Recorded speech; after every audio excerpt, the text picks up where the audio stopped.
Happy Wednesday and welcome to 580 Sports Talk. Brendan Dworzinski and Dan Lucero here with you on this Wednesday, April 12th. 3 hours of 580 Sports Talk coming your way. Talking about the Royals, the Chiefs, KU and K-State football, K-State basketball as well. All that and so much more coming up between now and 6 o'clock tonight here on 580 WIBW. We are taking your thoughts on anything we're talking about on the show today on the text line. That number is 785-272-9429. You can also jump into the comment section on YouTube. Sports on 580 WIBW is the name of our channel. Go subscribe if you have not already. It's the best place to find all of our video content. And if you subscribe, which is free, all you have to do is click one button, one time. All of our videos, live streams, etc. will pop up right on your YouTube homepage. We're going to lead things off talking Royals baseball here in just a moment. We're going to give you a positive spin, or try to anyway, on the fact that the Royals suck. I'm going to give you a spin. Would you rather be 3-9 and just horribly boring, or 3-9 and at least somewhat intriguing? I would take the latter, and I think the Royals are venturing in that direction. So we'll discuss that. It's going to be positive, I promise. We'll get to that here coming up in just a matter of moments. One Gotta Go is also coming up this hour. And yesterday we spent plenty of time talking about where the Kansas State Wildcats and Kansas Jayhawks in this year's NFL draft are likely to go. Higher than expected, lower than expected, right on where expected. What about the guys who are coming back? What about Will Howard or Jalen Daniels or Luke Grimm or Ben Sinnott or Cooper Beebe? Guys like this. How draftable are those guys going forward? And how many actual NFL prospects are coming back to the Sunflower State schools in 23? We'll talk about that later on this hour as well. Also today, we'll get to some news on the Kansas City Chiefs and their wide receiver situation, or not as much news, but an interesting quote I saw in Nate Taylor's story over at The Athletic about the Chiefs wide receiver spot. And what I think is an interesting question about how valuable wide receiver talent actually is for the Kansas City Chiefs. That's coming up later on today. Tim Fitzgerald's going to stop by for the Azure Credit Union Wildcat wrap-up, bottom of the 4 o'clock hour. We'll look ahead to the finale between the Royals and Rangers. We've got What Is Wrong With You, our 580 Sports Talk headlines, and so much more coming up today on 580 Sports Talk. And again, we are taking all of your texts on the text line 785-272-9429. And you can also hop in to the comment section on YouTube, Sports on 580 WIBW. The Kansas City Royals lost again last night. They got walked off. But I will say this, the start of the positivity today. We thought they were going to get dominated yesterday, but they hung with it. And they had a chance. In fact, they had multiple chances to win the game. They led in extra innings, and they had to scrap back to force extra innings, put some good at-bats together. MJ Melendez with the tying hit in the ninth. Michael Massey with the sacrifice fly. He had come up in a spot where he had to make contact and didn't in the 8th. He came up in the similar spot, having to make contact in the 10th, and he made the contact, and he got the fly ball deep enough to score the run. You got a 5-4 lead. You hand it off to Scott Barlow. You've got 2 outs, and you feel pretty good. The part that bothers me about last night's game is, why are you throwing Adolis Garcia fastball? Man, you're a slider pitcher. That's what you pitch off of if you're Scott Barlow. How do you let yourself get beat on a fastball by a guy, Garcia, who will swing at anything? Pitches in the zone, pitches out of the zone, sliders down and away, sliders away and away, sliders in the first base dugout, low-hanging clouds, napkins that drift down from the upper deck. Adolis Garcia is going to swing. Don't get beat on a fastball. Man, that bothered me. And then it was almost inevitable once the game was tied that the tide would turn in Texas's direction. That's what it did when Barlow got beat on a slider by a left-handed hitter. Jonah Heim, 3-run homer, walks it off. Rangers win 8-5. A bummer of a finish, but to get there, the fight that the Royals showed to get there, even though DeGrom had 9 punch-outs, I didn't think their at-bats against him were real bad. No. Like, DeGrom's just real good. And they got into the bullpen a little bit. Melendez, good piece of hitting to tie the game. There's some stuff to like coming from that. And I understand if you're tired of hearing about stuff to like, because you know what everybody likes? Wins. Yeah. Results. Yeah.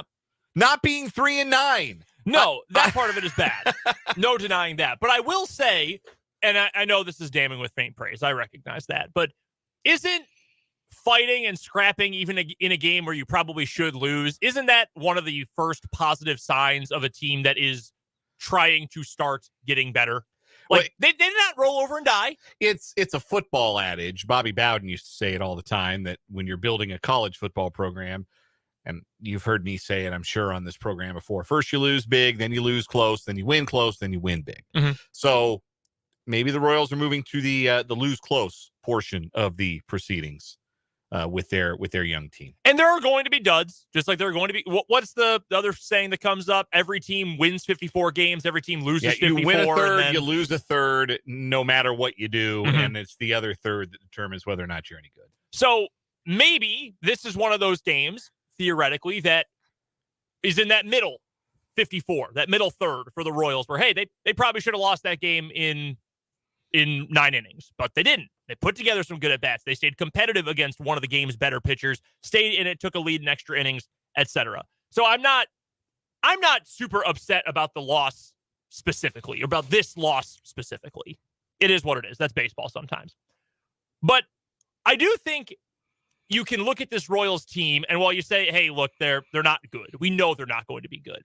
I think a positive you could possibly take at the end of this season, that I hope we can take from this season, is that even though the Royals have a deficiency in terms of talent on a lot of the 26-man roster, and they're still very young, and they've still obviously got a long way to go in a lot of ways, can you find ways to compensate for that? And I think in some sports that is easier than in others. Football, again, it's a little bit easier to do. Wow, we have been terrible, but we came across a handful of good offensive line recruits, and we lucked into getting a 2-star running back who put on a bunch of weight, and now he's really good. We're going to go from spreading the ball around. We're going to pound it. We're going to be a ground and pound team. We're going to try to make that's how Kansas State became what it is now, right? Like that's kind of what K-State's whole build-up process was under Bill Snyder. Not that exact thing, but you know what I mean. In baseball, you can't do it quite the same way, because when you really get right down to it, it's 1 versus 1 on the mound and at the plate. But you can do things like shifting around your fielders to try to take away certain things. And I know that baseball has legislated that out, but Fangraphs, or there is a blog over at Fangraphs today about the Royals using like a super outfield shift. We've talked about that before, that you now have to have all your infielders on the dirt. You have to have 2 on either side of second base. But if you still wanted to shift, you can make that happen. You can bring your outfield around further. You can bring an outfielder all the way up to the edge of the grass. You just can't be on the dirt, and you have to have 4 infielders there. You can make it happen. Only one team all year in baseball through today has had an outfielder as close as just 240 feet from the plate. You know what team that is? That's the Royals. That is the Kansas City Royals. They did it in this series, have done it in this series against Joey Gallo, for an example, who is probably not this series, in the Minnesota series. The Minnesota series, excuse me. Yeah. I think they did it against, they do it against Seager? Yeah, it was Seager. It was Seager, yes. Thank you. But they're trying something different. Now, you might say, okay, well, everybody has shifted. Everybody shifted so much, we got to a point where they had to legislate how you can shift. But again, only one team has done it to this degree. The Royals have. They're the only one who has done this kind of extreme super shift with their outfielders. And this piece over at Fangraphs is mostly talking about how it impacted Joey Gallo. That's the case study. But if I'm the Royals, I'm trying to find ways to compensate for what I am lacking, whether that is offensive firepower, whether that is just mediocre pitching talent, whatever. I want to find a way to mitigate that, to win on the margins. To me, that is a positive that the Royals are willing to say, hey, we'll do something extreme that no one else is doing if it's going to help us win games or stay competitive. And that's another example to me as well of following the trend of the Rays and trying to replicate in a lot of ways the way the Rays have won in recent years, where Matt Quatraro, among others in the organization now, came from. Correct me if I'm wrong, but the Rays, if they weren't the first to do it, they were really the team that went to the opener a bunch. Like, I don't think any team used the opener pitcher, which is kind of out of vogue now. I don't think anyone used that role more than the Tampa Bay Rays. Yeah, it was them. They were, again, trying to compensate. Now, they could have had better talent. They just didn't want to spend or pay their own guys. But they compensated for what they thought was something that was lacking and said, hey, we're going to go with this opener. We're going to try to get these good matchups. Yeah, because they didn't have enough good starting pitching on hand, and they couldn't afford to go out. Well, they claim they couldn't afford. They could.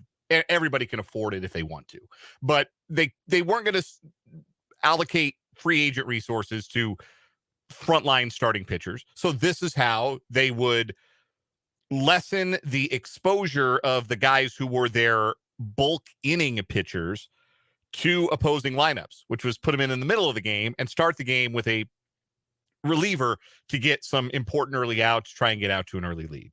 It was the thought process, like you said, was let's try and work around what our deficiencies are by trying to exploit a strength. And we were promised when J.J. Piccolo took over, when Matt Quatraro was hired, we have been promised a more data-forward, analytically minded Royals organization. And Royals fans have been hoping that that would be the case for the last 5 years. Because when it comes to innovating, no matter what your industry is, whether it's baseball or whatever, you're either being proactive or you're being reactive. Yep. And the Royals, for the longest time, have been reactive, if in certain cases they've been active at all. Mm-hmm. We have seen signs previously, the way they changed their how they developed hitters. That was a bit of being proactive, Mm-hmm. but you could also say it was reactive to the fact that they weren't developing major league talent after that wave of guys that came and helped them when the World Series came through. Mm-hmm. So now we've been promised a more analytically focused, analytically driven organization, a more proactive organization. And the shifting, that extreme outfield shifting that the Royals are doing, that's proactive in the sense that they're the ones trying to do it. Now, looking at some of the underlying numbers, it hasn't worked great. Like it hasn't, the idea to do it is you maximize your chances of getting an out and minimize the chances of giving up a hit. That makes sense, Mm-hmm. but that's not how it's happened so far in this extremely small sample size we have. But still, it's the Royals trying something that nobody else is trying and seeing if there can't be an advantage derived from it that they can beat everyone else in baseball too. That's exciting that the Royals are that forward-thinking team now. Yep. That they've got some of that to them, where previously you would have seen a team like the Rays do that first, or a team like the Dodgers, or there are other analytically minded teams out there. The Astros, yep. You would have seen them try it first, and then like 3 years down the road, the Royals might have done it. And look, this might not work. Like these shifts, they might not, in the end, even given a broader sample size, prove to be effective at limiting the damage that a left-handed pull hitter can do. But if it is, then abandon it. But you got there first. You're trying it first. And that, to me, is indicative of the direction that this organization is heading, more so than whatever their record the first 12 games of the season is. This is the organization, the Royals organization we were promised. Forward-thinking, analytically minded, first out the door, first through the wall to try something new, even if it might not be the right thing. Because if you try something and it doesn't work, then you can beat everybody else to adapting. And if you're, again, the Royals, one, it gives fans a reason to have some level of confidence that you are willing to do something. I do not feel like the Royals in recent years, during the late stage date and more, I do not feel like it was an organization willing to do anything to win. And truthfully, do not feel that way, which is what you want your team to be. You want it to be, hey, win at all costs. Do whatever it takes. Go get that player. Go pay that player. Go make that change. Do whatever it takes to win. I do not believe the Royals were a team that was in that mindset in recent years. Mm-hmm. This, while it is happening for a team that is not very good, while it is happening in a year that is probably going to end with somewhere between 90 and 100 losses, 95 and 100 losses possibly, it's reason to think they want this. Like, they have a goal in mind. How are we going to find the most success? How are we going to get the most out of what we have on hand? And that's the Moneyball thing, right? Is that where, not just the maximum value for our ultimate goal. Our ultimate goal is to become a competitive baseball team. Mm-hmm. We may not have the floor is lower because we don't have a great lineup 1 through 9. We do not have contact guys 1 through 9. We have pitching that is, a fairly high ceiling with Brady Singer, and, there's still something there with Keller, but the rest of the group, who knows? Well, maybe Bubic has that high ceiling now too. But there's only so much we can do there. We don't have a lot of big names in the bullpen. We don't have great arms out there necessarily. So what can we do to do the best for those guys and put them in positions to succeed. One of them, pretty simple. Try to take away something that you're facing at the plate. And if that only thing you can take away is dudes who pull the ball like crazy on the left side of the plate, fine. Do it. If that helps Zach Greinke get one more out per game, if that helps Jordan Lyles get one more out per game, so be it. That seems like a win to me for the Kansas City Royals. The website Fangraphs.com. Fangraphs is a place where baseball nerds and number sickos like me spend a lot of time reading about baseball, and the staff at Fangraphs tends to pick out things that stand out to them from an analytical standpoint, from a data standpoint. Like, hey, this is interesting. Hey, this player's doing something interesting. Hey, this player's changed his repertoire. Hey, this player's having unexpected results. This stands out to us. We should write about it. That's kind of the ethos over there at Fangraphs. Of, I think, the last 10 articles on their website, 5 of them are about the Kansas City Royals, including the one about the shift that we have been referencing. There's an article that's a little bit tongue-in-cheek, but it's about Nate Eaton's pitches and if he goes out to the mound next time, what he should maybe not throw and what maybe he should throw a little bit more. But there's an article about Kris Bubic, and their conclusion, the Fangraphs conclusion, is the same conclusion that I've drawn through 2 games of watching Kris Bubic. This is a new guy, and this is somebody worth watching. They've got an article about Taylor Clark. When he struck out the side with the bases loaded and nobody out on Saturday in San Francisco, he did that, if you recall watching that outing, by essentially abandoning his fastball and just spinning the ball up there. Yeah. He's got good breaking pitches. The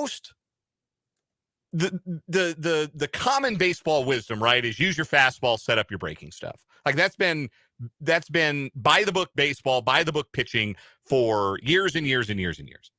More and more, you would see teams tell their pitchers, hey, if your fastball stinks, just don't throw it.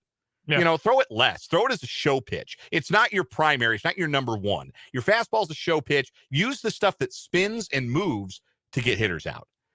And going into this year, Taylor Clark threw his fastball like half the time, even though his fastball isn't very good.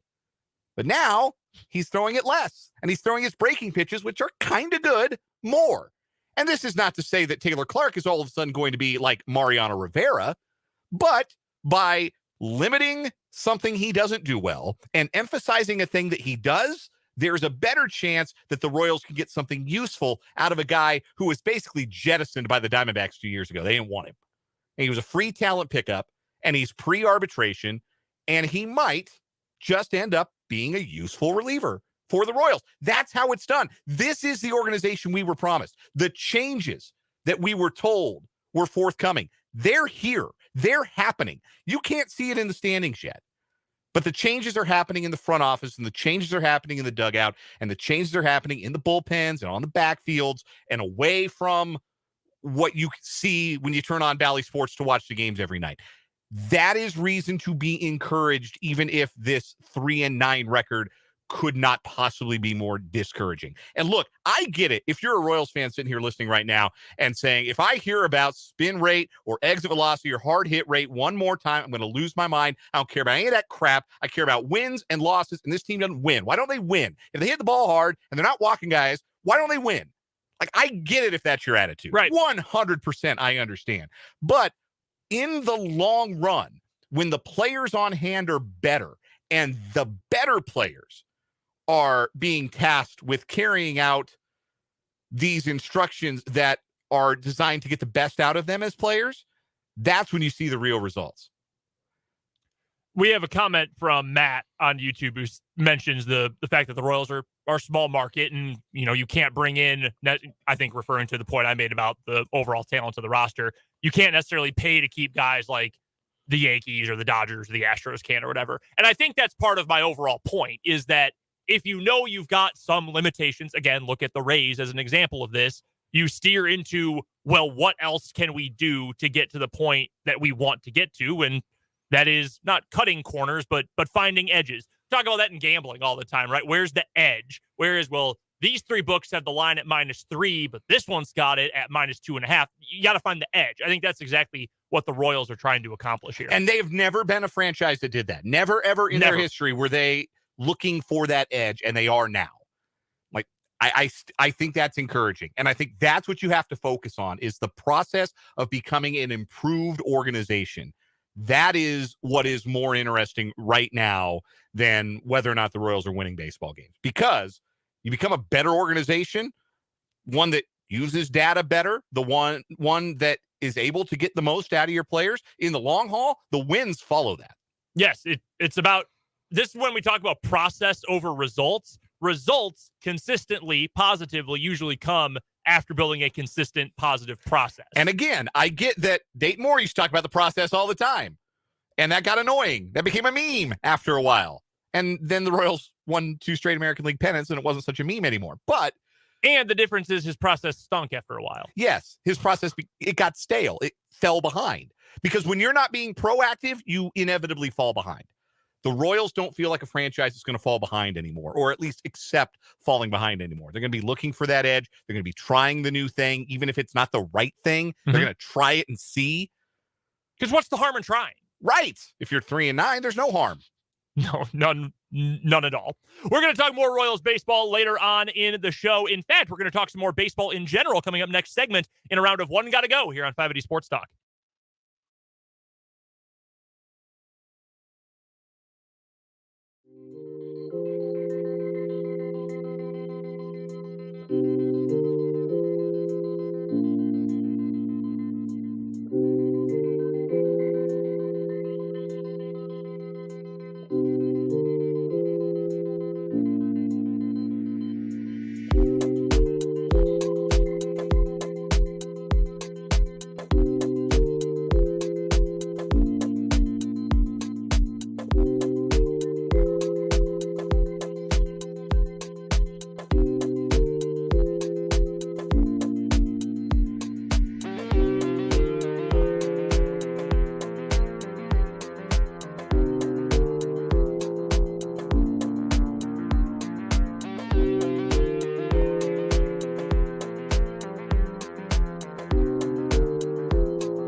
Time for One Gotta Go on this Wednesday edition of 580 Sports Talk.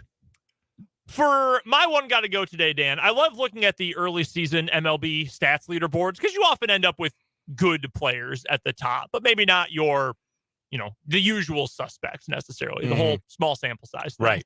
Usually, by this time in June, we'll see Ohtani and Trout and Betts or whoever at the top of a lot of these lists. But simply enough, I'm going to give you 4 players. They currently lead the majors in OPS.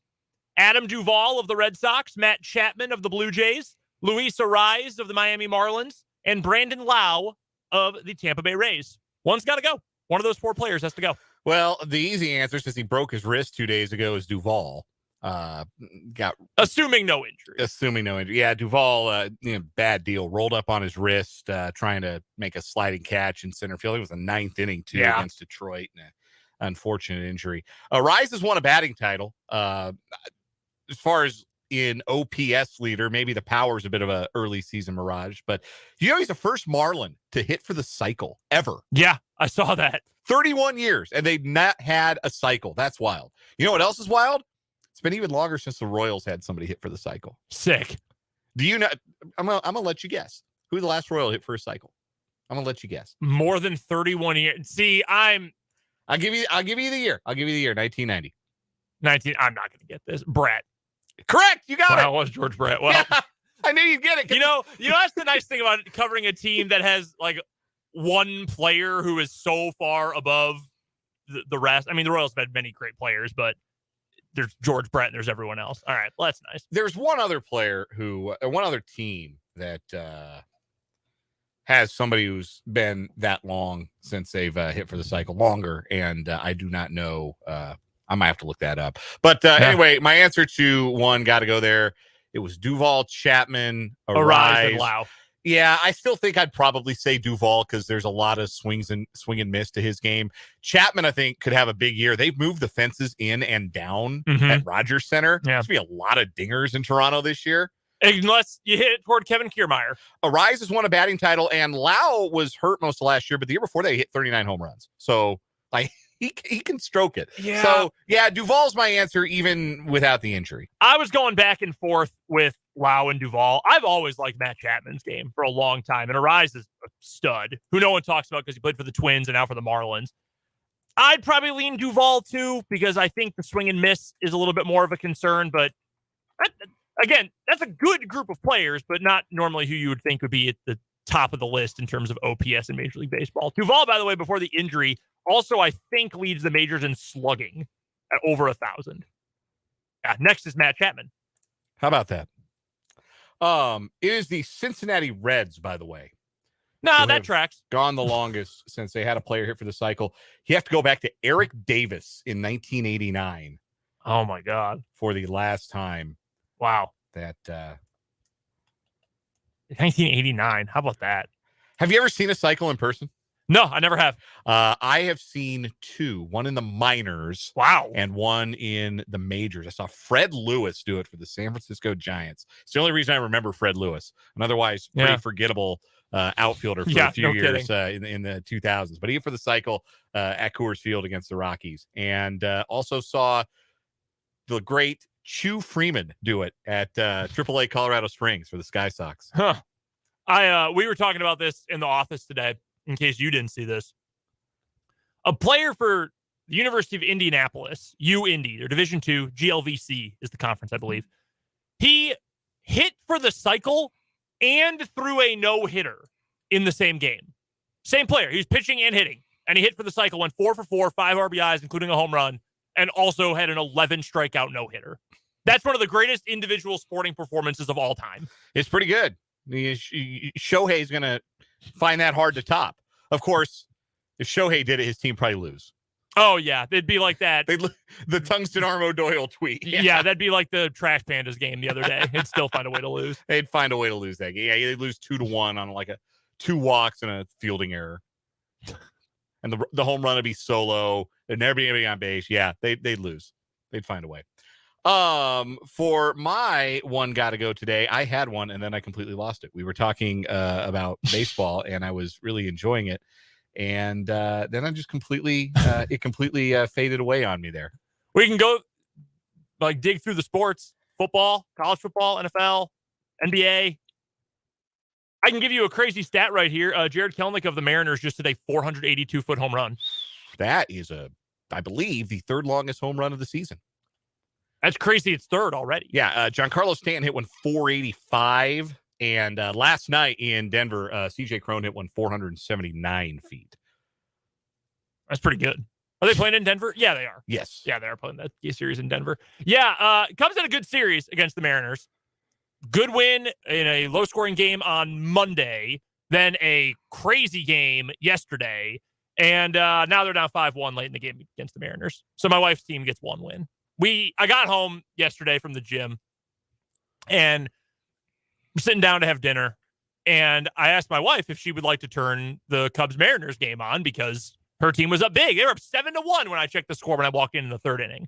And she said, okay, sure. So she turns off the show she's watching, put on MLB TV. Immediately, like the ball is traveling out of the stadium as we turn on the game. Trey Mancini for the Cubs hits a home run. And after being down 7-1 at the start of the inning, they then led 9-7 by the time the inning was over. And I felt I was happy for my team, but I felt very bad. She had to watch her team get massacred. She said it felt like a practical joke. All right, here's what I'll give you for a one gotta go. Okay. This will be the reverse. You gotta pick the one you most would want to see. One comes with you. Baseball rarities to see in person. A cycle, a no-hitter, an unassisted triple play, or a 3-homer game. I love pitchers duels, so I'm going to go with a no-hitter. I've never seen one. In fact, I don't think I've ever been to a game that was even close. No, I really haven't. The best game I've ever seen in person, Kyle Hendricks it would have been the World Series year, I think, 2016. He threw a complete game and still only threw like 102 pitches or something against the Marlins, but gave up, I think, 11 hits. Like all the hits were first pitch swinging, and he still struck out a bunch and went the entire way. But no, I've never come close to seeing a no-hitter. I love low-scoring pitchers duels, so that'd be my number one. So I've seen a cycle, like I mentioned. I've seen a 3-homer game in person. Saw Sammy Sosa do it in Denver in 3 preposterously long home runs. I mean, he was peaking on Winstrol that night for sure. Nearest I've ever come to seeing a no-hitter is, I think I've seen a couple go into the 6th, maybe the 7th, maybe one time saw one go into the 7th. But I think that's my choice too, because the realization that you're seeing it, the anticipation of it kind of builds in the ballpark in a way that, even a 3-homer game really doesn't. Unassisted triple play would be cool. Yeah. But it's there and it's gone. And some people might not even realize what it is they just saw and how, that's the rarest of all of those feats. So yeah, for no hitter for me, for sure. The moment of the game, 5th, 6th inning where you go, do they have a hit? Right. No, that's the most fun part of the whole no-hitter. It's super cool. You look up and you see that 0 in the hit column, and then you kind of start thinking, hey, maybe you can get it through. I remember it was a home opener for the Rockies, and I think it was 2003. Sean Chacon took a no-hitter into the 6th, and that was pretty cool. 5 no-hit innings, and then like the bottom of the 5th, people are kind of buzzing, and it's cool when there's one, like the possibility for one.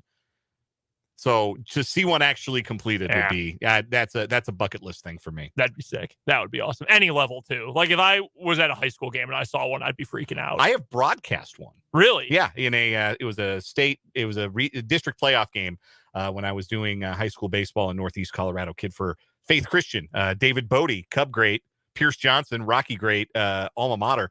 Kid threw a 7-inning no-hitter at us, struck out 12. He was awesome. We also have a couple comments I want to get to here from YouTube real quick. Van says he would rather see the unassisted triple play. It hasn't happened very often. It is, exceedingly rare. I was supposed to go to the game where Troy Tulowitzki turned an unassisted triple play his rookie year for the Rockies. I was supposed to go. That was the summer I was interning at KOA, the radio station in Denver. And they sent me to draft coverage. And so it was day 2 of the NFL draft. So I was sitting around at Dove Valley listening to Ryan Harris, who I think was one of their draft picks that year, talk to us over a speakerphone. We were sitting there waiting for Jarvis Moss to arrive, and missed an unassisted triple play. I'm still kind of bitter about it, to be honest. I would be too. No, I absolutely would be too. We've got to get to a timeout here on 580 Sports Talk. When we come back, which players that are coming back for KU and K-State this year are going to be NFL draftable coming up in 2024? We'll discuss next on 580 Sports Talk.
Brendan and Dan here with you on 580 Sports Talk. Thanks so much for joining us on this Wednesday afternoon. We'll talk some more K-State later on today, bottom of the 4 o'clock hour when Tim Fitzgerald stops by for the Azura Credit Union Wildcat wrap-up. But I wanted to follow up on a conversation we had yesterday about where Dane Brugler, specifically of The Athletic, projects KU and K-State players to go in the draft this year and where we thought they would end up, or the range we thought they would end up relative to Dane's picks. But it got me to thinking, as it often does, about who's next for both KU and K-State. Now, K-State, I mean, what was it, 19 years in a row they had a draft pick at one point? I don't remember exactly what the streak was. I don't remember until a couple of years ago. It was long. It was a long streak. They have guys get drafted all the time. They've got a ton of guys in the NFL. KU, it's been a while since KU has had regular draft picks in the NFL. But I think both teams have guys, obviously, this year who are going to go. And I think next year there are plenty of guys who are going to go too. So we'll get to the quarterback specifically in a moment, and I think that could be the answer. But if you had to pick one guy each from KU and K-State football, in either order, who you think is a surefire 24 draft pick, who would it be? I'll give you a K-Stater that I think is an absolute lock to hear his name called on draft day 2024, and that would be the local product, not local, but Kansas State product, Cooper Beebe. I think that's a future NFL player up front for Kansas State. He's got the size. He's played really well in the league. Probably, I could have had a chance to be drafted this year had he chosen not to return to school. I think Cooper Beebe's the one. That was the name that most immediately jumped out to me. Yeah, I think Beebe for sure. I've been beating this drum ever since the early part of this past season. It'll probably be a late pick, but I think he is going to have a long NFL career. Ben Sinnott is an NFL player. I am certain that he is an NFL player. I don't know if it's going to be as a fullback. I don't know if that is going to be as a tight end, if he's going to play almost what Blake Bell has kind of been in recent years, kind of a hybrid player. That is an NFL player. I'm certain of it. I think K-State's got a couple of edge rushers that could potentially find their way onto somebody's draft card next year. Khalid Duke and Brendan Mott.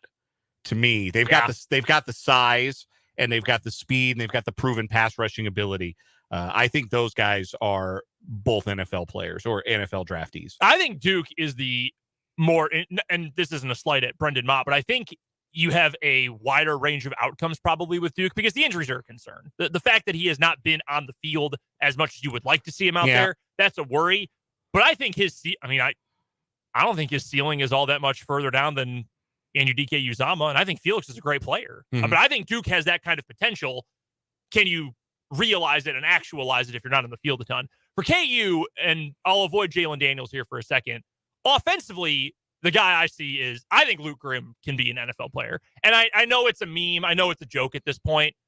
He's a short, white wide receiver with phenomenal hands and runs great routes, both in the vertical game and short distance. How is that not a New England Patriot? Right. Like, how is that not a 6th round pick for Bill Belichick, who catches 112 passes a season for like 900 yards? I mean, that is just peak Bill Belichick or Josh McDaniels offense. I really do think he's got that kind of caliber, though. He wouldn't be a first 2 days pick probably because he's not very big, but he's got the skill set, I think, to be a useful player in the NFL. In the NFL, you can put him on punt return too. And Kobe Bryant, too, I think is going to be drafted. I think he has a couple years left he has at least 2 years left of eligibility. I assume he will go after next year. Those were the two names that came first to my mind when I was thinking about KU guys too. Again, in the non-quarterback division. Yeah. Bryant just a nose for the ball, as they like to say, a knack for being in a spot to make plays. And Luke Grimm, he's so tough. Tough. He's got a willingness to make plays in the tough areas and makes tough catches, contested catches. I like him a lot. I think the two KU running backs are also interesting as well. I mean, I love Devin Neal. His story is awesome. He's a great player. I think he would end up getting drafted. The guy who fascinates me, though, is Daniel Highshaw. There was a clip of him the other day. In fact, a couple clips. Mike Renner from Pro Football Focus tweeted this. He's like, I was up at 3 a.m. watching tape, and I came across the best blitz pickup I've ever seen. And it was Daniel Highshaw just leveling a dude. And then he tweeted out a full clip. He's like, oh, yeah, he's Daniel Highshaw from Kansas, and he is awesome. I'm like, man, pass protecting backs are really valuable. And a lot of guys who are pass protecting backs don't have power like he does going downhill. You just wonder how he's going to come back from that hip injury. That's the hip injury that kind of funky. Yeah, big time. Just hope that he's able to come back and be the player that he was before that injury. I'll give you another kind of out of left field name because I think he's been miscast in the college game as a tackle, but I think he's got the size to play guard at the next level. KT Leviston at K-State. Interesting name. I like that one because I agree. I think very similar to Duke in a way. I think the ceiling is super high. The different, Duke's been hurt. For Leviston, maybe a different position would be better for him. Maybe he just needs more experience and he will shore things up on the outside. I like that name a lot, though. That's a good idea. I don't know if you're familiar with Walter Football. Yes. So walterfootball.com already has a 2024 mock draft. He has one of the guys that we have discussed as a first-round draft pick, and that one guy is KT Leviston. Interesting. I would not have expected now, that. I wouldn't bet on that with anybody else's money. No. Like, that to me blew my mind, because when I think of KT Leviston, I think of a player who, when I watch Kansas State's line, I'm not wild about KT Leviston as a tackle. But I think he's 6'5", 330. I think probably at the next level, he's a guard and could, with that size, be a really good one. Yeah, I think that's entirely fair. I think that is entirely possible. So let's get to the quarterbacks then. Let's start with Will Howard, because he led largely K-State to a trip to the Sugar Bowl this year and a Big 12 championship. I think for me, part of my hesitation was saying, oh yeah, he's definitely a guy who will at least get a flyer, is that before this year, he was just so bad. And part of that is credit to the coaching staff. Obviously, that's a credit to him for improving, for finding things he knew he needed to work on and doing it, and to getting to a point where you thought those are NFL throws. I think it was Jake who kept calling him Dan Marino during the back half of the season. Some of those throws he made, we saw them in Arlington. We saw them in regular season games down the stretch. But damn, there aren't other quarterbacks in this conference who are making throws like that, who have that kind of stature, that kind of strength. I'm hesitant just because the first 2/3 of his career to this point were so unimpressive. But if he's got another season like that, he's going to be a top 4 rounds pick. I think he's got the size, obviously, at 6'5". Unfortunately for him, John Elway's no longer in charge of an organization. So he'd be a first rounder if he was still around. But like the size is there. I think the arm is there. He's a good athlete. The evaluation of quarterbacks is so tricky, right? Because great college quarterbacks have not panned out at times in the NFL. And guys you maybe didn't think were anything special have ended up having good NFL careers. So it's hard to evaluate, but you're right. The measurable stuff, if you want to call it that, I think it's there for him. And I think if he has another year where he consolidates and improves upon even the gains he made last year, yeah, we'll be talking about Will Howard as somebody who hears his name called. Jalen Daniels. Man, I love Jalen Daniels. I freaking love him. He's tough. He's got the arm. He can make plays outside the pocket. That seems like one where there's a wide range of possible outcomes for, maybe a team just loves him and pops him in the mid rounds and makes everybody raise their eyebrows. Or maybe people look at him and they see what he's not, because that happens a lot to quarterbacks like Jalen Daniels. Yep. People evaluate a quarterback like that and they see what he isn't rather than what he is. And if you get 32 teams that look at him for what he isn't, then he's a camp invite. Yeah. But one team sees what he can do and what he does do well and the kind of leader and kind of teammate he is, then I think he is the draft pick as well. He's got the mobility. He's got straight up speed. He's tough. He's got the arm. Now, the downsides, he plays in an offensive scheme that is, at least for now, very quarterback friendly. It is a great system to play in for a quarterback. Jason Bean was no great shakes either at North Texas or his first year as a starter at KU. He looked way better in year 2 as well in this system.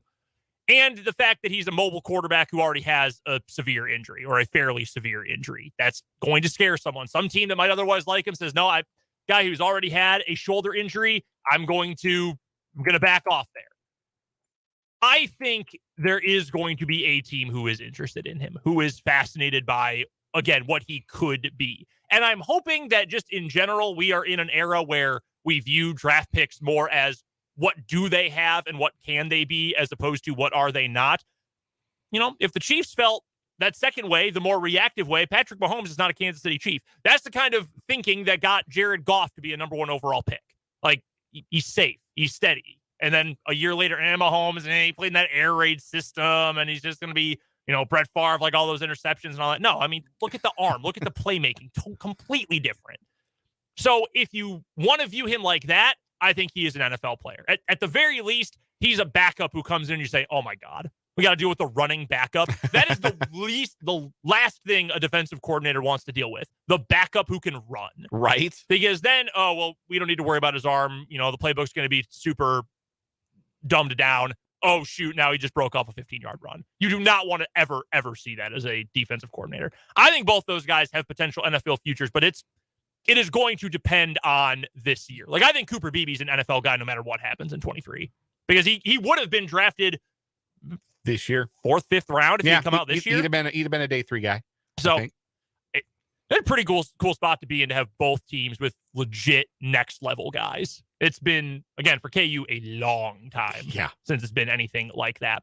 We will talk more K-State later on in the show. It's a Wednesday afternoon, so that means Tim Fitzgerald's going to stop by bottom of the 4 o'clock hour for this week's Azura Credit Union Wildcat wrap-up. Also coming up next hour, we've got our What Is Wrong With You, brought to you by Top City Metal Supply. And we'll talk a little bit about the Chiefs wide receiver situation and maybe a different way to look at the need that the Chiefs have at that spot. We're also, of course, going to take your texts throughout the show. That number is 785-272-9429 to get to us on the text line. And you can jump into the YouTube comment section as well. Go subscribe if you haven't. Our channel is called Sports on 580 WIBW. We're going to take a break here at the top of the hour as we get to our national and local news. We'll talk some Chiefs to lead off the 4 o'clock hour of 580 Sports Talk.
Final 4 o'clock hour of 580 Sports Talk coming your way. I'm Brendan Dworzinski. He is Dan Lucero, and we are here with you until 6 o'clock. We've got a little overtime tonight and then coverage on the Royals Radio Network of the finale for the Royals and Rangers. First pitch at 7:05. Pregame begins at 6:30. Again, that's on the Royals Radio Network here on 580 WIBW. But before we get there tonight, we've got a busy 4 o'clock hour coming your way. That includes some Chiefs chatter here in just a little bit, just a moment, about the wide receiver position in particular.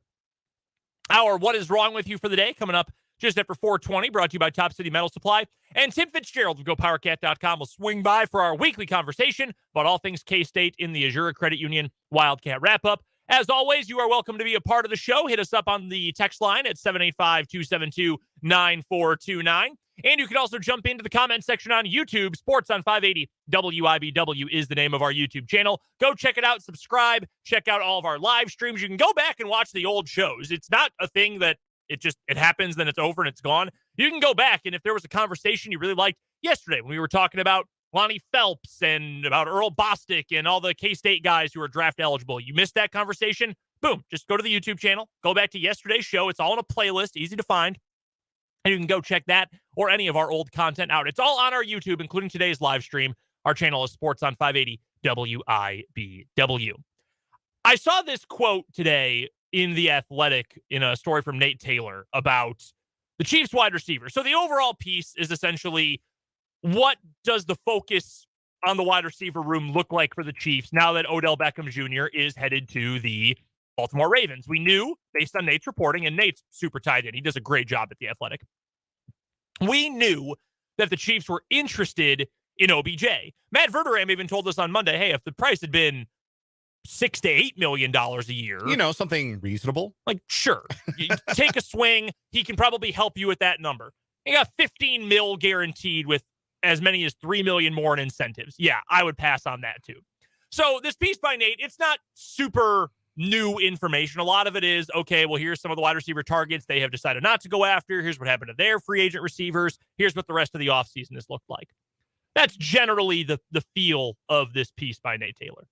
But one quote did stand out to me about halfway down the story, maybe a little bit further than halfway down the story. And it's about how the Chiefs have built their offense, actions from a previous offseason, how they've influenced the team now as well. The quote from an anonymous team executive is this: "It seems like they figured out as long as you protect Mahomes, nothing else matters." It's probably true. And I find that to be a very interesting question. And there's a lot that you can branch off from that, but I will ask you that question from the very beginning, or turn that into a question for you. As long as you protect Patrick Mahomes, does it matter who else is on this offense, specifically at the pass catcher spots? I think it will benefit the Chiefs over time to have continuity at the wide receiver position. Just look at the relationship that Mahomes and Kelsey have.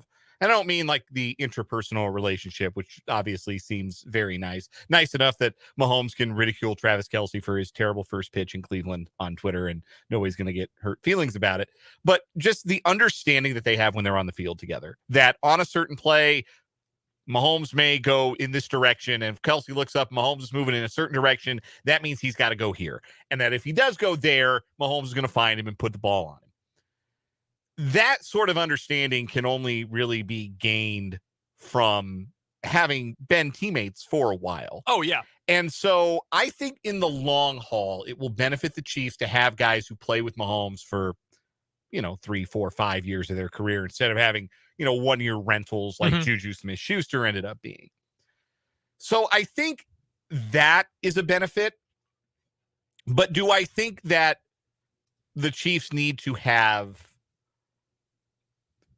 like a top 5 wide receiver room to make their passing game go? Not necessarily, because I think what makes their passing game go is Mahomes' ability to make every throw, Mahomes' ability to improvise, and Mahomes' ability to see the whole field. Those are the things that make the Chiefs passing game work. And the offensive line is what gives him the opportunity to do all that stuff. And we know from the 2021 offseason how valuable it is to have a great offensive line in front of Patrick Mahomes. Honestly, if you know anything about football, hopefully you know that you need to win in the trenches. You need to be good in the trenches. The Chiefs defensively have gotten better over time. They were playing really well at the end of last year on the defensive line, in the trenches, getting after the quarterback, clogging up the middle. Offensively, they got their butts whooped in Super Bowl 55. We all remember that moment almost, I won't say almost as much as drafting Mahomes, because you drafted maybe who will go down one day as one of the 2 or 3 best quarterbacks in the history of the sport. But that moment, getting destroyed up front in Super Bowl 55, feels like a turning point for the franchise. Like the way getting Reed was, like the way drafting Mahomes was, that we can never let this happen again. No matter what else this franchise looks like, as long as 15 is behind center, we better have a good center in front of him and good guards and good tackles. We cannot let that happen again. And that is always going to get a ton of attention from this program, from this front office. And they've done it. They spent a ton of money on Joe Thuney. They've spent a ton of money on Jawan Taylor. And before him, made a big trade to get Orlando Brown Jr. You drafted 2 interior guys who feel like cornerstones of that line. Long after Thuney's gone, maybe long after Taylor's gone, I bet you the Chiefs hope that Creed Humphrey and Trey Smith are both on that offensive line. And right tackle, they will find either a draft pick or make a trade or something. Or maybe it's Lucas Niang, a guy they've already drafted. They will be solid there. So that is obviously majorly important. So the next question then, after that previous one, if you're going down the list of the most important pieces of this offense for the Chiefs, how far down the list do you go before you get to actual wide receiver talent? And I say all this and ask the initial question too. It is important to have good players. We talked about this with the national championship. What is the best way to build a champion? Have good players. Yes. KU, yeah, they had Remy Martin transferred in. They had some homegrown guys. They had multiple NBA players, multiple international players. They just had good players. Same thing here. You want great receivers. Like if you could add an all-pro wide receiver to this Chiefs team, well, duh, you would do it. Mm-hmm. But if you're saying, the way the team is constructed right now, how long does it take before you get to individual talents at wide receiver as why the offense works? The number one is Patrick Mahomes. He is the one. I would say Andy Reid in the play calling is next, because it's the best offensive scheme in the entire NFL. You've got an elite tight end. He's not a wide receiver, but he is your number one option. So you've got that elite player who might be the best ever at his position. You've got the offensive line that can run block, that can pass block, that's durable, that's stable. You've got that. That's 4 right there that to me are no doubt surefire, all above individual wide receiver talent. So at best, that would come 5th for me. Is there anything else that comes above that? I don't know. I don't think so. Honestly, I think that, yes, the coach is certainly very important. I don't know if it's the blind side protector that is as important, but you want to have good you want to have a presence on the offensive line. I think interior offensive line might almost be, if it's not every bit as important, it might even be more important, because what do we talk about Tom Brady for years and years? Like that was the one way you could get in Tom Brady's head and ruffle his feathers, was that pressure up the middle. As he aged and became a little less mobile, that was the thing you did to Tom Brady to throw off his timing, to throw off the timing of plays, get pressure in his face. And if you had a good interior 3, you're much less likely to give up that up the middle pressure that can bust the pipes of the offense. So I think those are probably about as important anymore as the bookends. Yeah, agree. If you will. 100% agree. On the offensive line. That's your market inefficiency. We were talking about that with baseball earlier. NFL teams figured out, and college teams too, they figured out, hey, wait a minute. You got these great tackles on the outside. Our edges are getting shut down. Our defensive ends are getting shut down.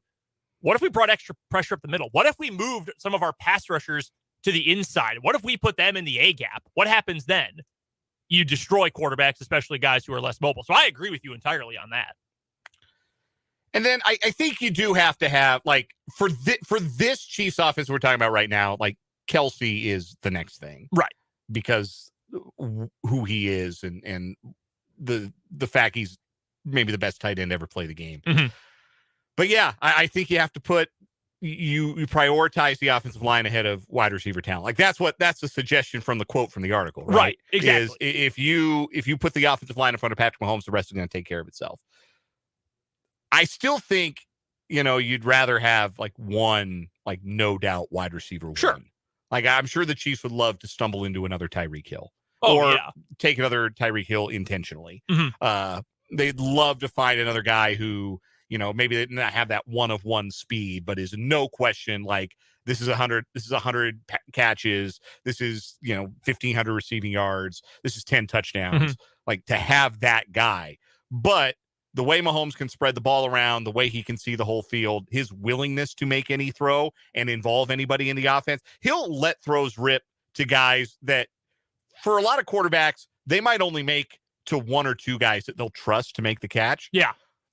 Mahomes, some of the biggest throws he made this last season were to guys that maybe their previous quarterbacks didn't trust them so much, like a Marquez Valdez-Scantling in the AFC Championship game, making that throw over the middle for that touchdown to MVS. So it's the trust level and the continuity that I think is more important maybe than just the sheer talent level. No, I think that's an entirely fair way to put it. But it brings up then, I think, a different perspective on drafting receivers and pass catchers this year for the Chiefs. Because you've heard me say now for a couple weeks, I would love it if the Chiefs took get a guy who's going to be reliable. Maybe it's the first round and you take, Jordan Addison falls, you move up 5 spots to get him. I love Jordan Addison. Or if you take a guy on day 2, Josh Downs, who is very solid, no health concerns, good physical profile, good stats at North Carolina, has played with good quarterbacks before. You take a guy like that who can just be a steady presence for you in rounds 2 or 3. I've been feeling that for a while now, but I think if you order the importance of the offense and the importance of individual positions like we have here, I think you could make an argument that you may have 3 different ways you can approach receiver going into the draft. One is that way, that spend one on the first 2 days, get a guy who's going to be stable, solid. That's kind of what they drafted Sky Moore to be, right? Is to just be a stable, solid wide receiver presence. Yeah, and somebody who's going to be around for the full 4 years of their rookie contract. And is going to be able to produce with some level of consistency. So you could do that. And again, I think a guy like Josh Downs would be an awesome pick for that from North Carolina. Or if you feel like you do have flexibility here and you're content with the group you have now, you just need something else in there. Do you say, well, maybe we can wait to try to find that under the radar guy. Maybe we wait until day 3 and it's the 5th round and, well, dang, Rashee Rice from SMU, who's kind of a polarizing prospect, but man, we thought he might be a 3rd or 4th round pick, but we can get him late in the 5th. Let's take that guy now because we don't need him to be an immediate contributor. Maybe there are some concerns. We don't need him to contribute right away because we think the system we have in place and the other guys on this roster we have in place can make up for that. We just need him to come along with a steady progression.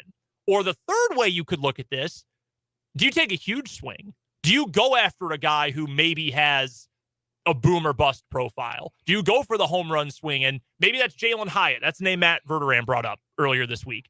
Crazy speed, great athletic profile, didn't do anything to start his college career. I mean, not really producing at all. Then Josh Heupel comes in, Hendon Hooker has a huge year, Jalen Hyatt pops off, looks like he might be a first-round pick. So do you maybe view it that way, that we think we can win with no matter what talent we have? So if we take this boom or bust prospect, it either booms and everything's perfect, or he busts and we can still get by. I think at the very least, this line of thinking could lead you to any of those 3 outcomes.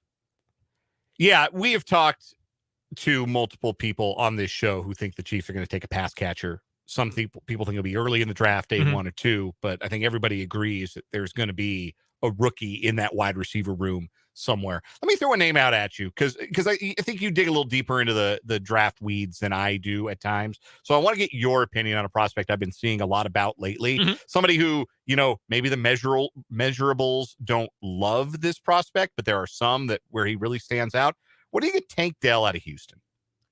Tank Dell, to me, is one of the best watch the tape guys. Like, if you just look at measurables, some of the combine stuff, you think he's like 5'8"? 5'8", yeah. Itty bitty. Small, didn't have the best athletic testing out. Some numbers, I believe, if I'm remembering off the top of my head, were better than others. I'll have to pull up the Beast and see if I can dig into that. But if you watch him play, I remember watching him during the KU Houston game. And when Houston got out to that 14-0 lead in the first quarter, and then when they still were competitive offensively in the first half of that game, I thought, my God, this dude is everywhere. He's catching everything. Some of these passes are not that on target, and he's making grabs. He can get yards after the catch. He's got tremendous hops for only being 5'8". Almost, I mean, he doesn't have Tyreek Hill speed, obviously, but it's almost like Tyreek Hill, who's tiny, but you see him jump and you think, oh my God, that's incredible. That's got to be the best leaping ability in the league relative to height. Tank Dell has that kind of on-field athleticism. If you could find him in the middle of the draft somewhere, I would be all in on that. That's, I think, kind of the second outcome, where some people think they watch the tape and they say, yeah, this guy's a contributor right away. He might be a third round, early fourth round guy. Some think, no, the size is too big of a concern. We're not going to spend a pick earlier than the 6th on him. He fell to one of those mid-day 3 picks and he was around. I think that would be a useful pick for the Chiefs. Absolutely. Somebody who can get off the line and get open and make things happen after the catch. Like, and I think that's a big deal in the Chiefs offense. And that's a great point to bring up, too, because in this story from Nate Taylor, there's a quote from Brett Veach earlier this offseason. And he says this. I've got the full quote in front of me. There are so many things we take into consideration. I think people tend to forget there's a lot of dialogue. It's not like the Chiefs like smaller receivers. We like good players, but do they pass medicals? Do they pass interviews with our coaches? Is the chemistry there? Do we feel like there'll be a good blend in our locker room with our current receiving group? I think if you just look at the recent years, you say, okay, well, they drafted McCole Hardman. Tyreek Hill was the best receiver they've had in a long time. Sky Moore is not big. Like, they do have it. Now, MVS is bigger, but he's more of a niche player. And Juju's not a small guy. No, Juju's not small either. But a lot of these guys that they have brought in on their own, that they are developed homegrown guys, because Juju came from Pittsburgh, MVS came from Green Bay. They're homegrown guys. They do like smaller receivers. But is it because they're small, or is it because they're separators? Because they're guys who can make plays for themselves, who can get open. In theory, that's what McCole Hardman was supposed to be. That was also a weird pick because of the Tyreek Hill situation. Hill obviously can separate. Sky Moore used out of position this past year, but he was great at that at Western Michigan. He was open all the time. That's why he caught, 95 balls or whatever it was his final year there. So if you're looking for a guy who maybe can separate, he just happens to be only 5'8", I think that would make a ton of sense for this offense. I would absolutely go for that. I was going to say I wouldn't be opposed to taking multiple pass catchers, but the Chiefs also currently have 4 tight ends and possibly are going to draft another one at some point. This is the best class of tight ends in a long time. Yeah. So maybe you can't take 2 wide receivers, but I think, again, at least based on this line of thinking, I would not be opposed to taking someone really in any of the 7 rounds. I think you can find something no matter what you're looking for. I'm just curious what they're actually looking for. Yeah, that's fascinating, right? Like, are they looking for a number 1 or somebody they think can become a number 1? Or are they looking for somebody that's more of a complementary piece and they think their number 1 wide receiver, well, it's Kelsey, he's their number 1 pass catcher right now, but maybe they think that wide receiver 1, that guy that's going to line up at Z receiver or whatever you want to call it, is Kadarius Toney. Yeah. And we've heard that. We've heard rumblings that that's how they feel, that Toney's going to be that guy. Mm-hmm. I have my doubts because he's injured all the time or has been injured all the time in his NFL career. I think his ceiling is that, but I think if you're counting on, I'm going to get this many snaps, this many targets for Kadarius Toney in 17 games, I don't trust that as much as maybe it sounds like the Chiefs do. No, I agree with that. I can understand, again, why they think that could happen, but I also worry a little bit about that. Tank Dell, by the way, I pulled up his numbers. 4.5, 40-yard dash, 10'1" broad jump. That broad jump's a good number. That is the low key, like, guys who have great broad jumps. There's a bizarre correlation between that particular combine measurement and success in the NFL. Not everyone hits on that, but it's kind of interesting the way that number particularly correlates. Real quick, before we get to a break, I don't know if I've asked you this question before.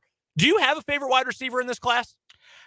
I think my favorite is, I waver. Like, you asked me tomorrow, it might be Jordan Addison. You asked me the day after that, it might be Jackson Smith and Jigba. Mm-hmm. But those are, I think, to me, the 2 guys that I think are separated from the field. I think those are my two favorites. Yeah, JSN at this point seems to be the number one prospect, which he should have been always. For a while, it was kind of, he might be a second-round guy. No, he's the best wide receiver in the class, I think. I love Addison, though. I think Addison is that guy who can separate. I think he's got good enough speed that he can get you plenty of yak. I think he is a stud player. As long as he stays healthy, I think he's got superstar potential. I really do. We've got to get to a break here on 580 Sports Talk. Tim Fitzgerald will join us to talk some K-State football, spring game coming up on Saturday, and, of course, plenty of basketball transfer portal stuff as well. But first, we've got to get to What Is Wrong With You coming up next on 580 Sports Talk.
Time for What Is Wrong With You here on 580 Sports Talk on this Wednesday afternoon, which, as always, is brought to you by our good friends at Top City Metal Supply, who cuts the metal you need to your specifications, saving time, money, and material. Never settle when it comes to your metal. Top City Metal Supply on South Topeka Boulevard, halfway between Frito-Lay and Forbes Field. Our weekly champion so far in What Is Wrong With You is the naked, greased-up Florida man. He is exactly what that title describes him as. He was under the influence of something. He was naked, covered himself in grease, as well as his own blood, as well as, what was the other one? Peppermint oil. Peppermint oil. I just can only imagine how bad that smells. Probably to hide the smell of the wheel bearing grease. And then he tried to break into a couple of homes. He jumped on a trampoline, jumped in a pool, and it took 7 people to finally get him to calm down and get him pinned down on a gurney. Having a night on bath salts or meth or whatever it might have ended up being. Dan, why don't you go first today? All right, we're staying in state for this one. We're going down to Pittsburgh, Kansas, where we meet former Pittsburgh High School principal Amy Robertson. Why is she the former principal at Pittsburgh High School, particularly because she was only recently hired as principal at Pittsburgh High School? Well, this one is a shout out to the student journalist. Yeah. The newspaper staff at Pittsburgh High School wanted to confirm some of the details of their new principal's background to do a story on the school's new leader. And they saw that she got her master's and her doctorate degrees years ago from Cortland University. That even sounds fake. Cortland University. Yeah. So the students were a little confused. They'd never heard of Cortland University. Have you ever heard of Cortland University? I have not. I haven't either. Not until right now. So the students did some digging. Department of Education officials confirmed the student reports. The federal agency could not find evidence of Cortland's in operation. Students found, and the Kansas City Star later confirmed, the existence of several articles referring to Cortland's as a diploma mill, where people can buy a degree, diploma, or certificates, and searches on the school's website go nowhere. In light of being exposed as a fraud, Robertson resigned her principal's post. Incredible. That's awesome. Shout out to these students. As a alumnus of student media, radio, and newspaper, that rules. Good for them. They did their job. That's good teaching right there to make sure they know what they're doing. That's awesome. Pittsburgh journalism advisor Emily Smith, let's give her a tip of the cap. Yeah. She says she's very proud of her students. They were not out to get anyone to resign or get anyone fired. They worked very hard to uncover the truth. They were just doing a story, right? Like, hey, here's our new principal. This is her background. Wait a second. Something might be fishy here. Let's dig in and let's see if our suspicions are confirmed. And what do you know? They were. That's awesome. The superintendent of schools in Pittsburgh, Destry Brown, said, the kids have never gone through something like this before. I want our kids to have real life experiences, whether it's welding or journalism. Hell yeah. So, tip of the cap to the investigative journalists at Pittsburgh High School doing some hard-hitting reporting and revealing that their principal bought her master's and doctorate degrees. That's pretty messed up, man. Cortland University. Yeah, you're right. That doesn't even sound real. It's like Collins with an R before the L's. If you mixed Collins and Corvallis. I was a 2-time All-American on the Cortland University baseball team. That's awesome. Good for those students. That is phenomenal. And obviously, what is wrong with you for this fake principal? My story is going to take us to Flagler County, Florida, where a man was arrested on Monday after he allegedly stole a scooter from Target. Okay, it's bad enough. Flagler County deputies said it was reported that a man exited the Target on State Road 100 with a stolen electric scooter. When deputies responded to the target, they said the suspect, Patrick Vandermaiden Miller, was trying to assemble the scooter in front of the store.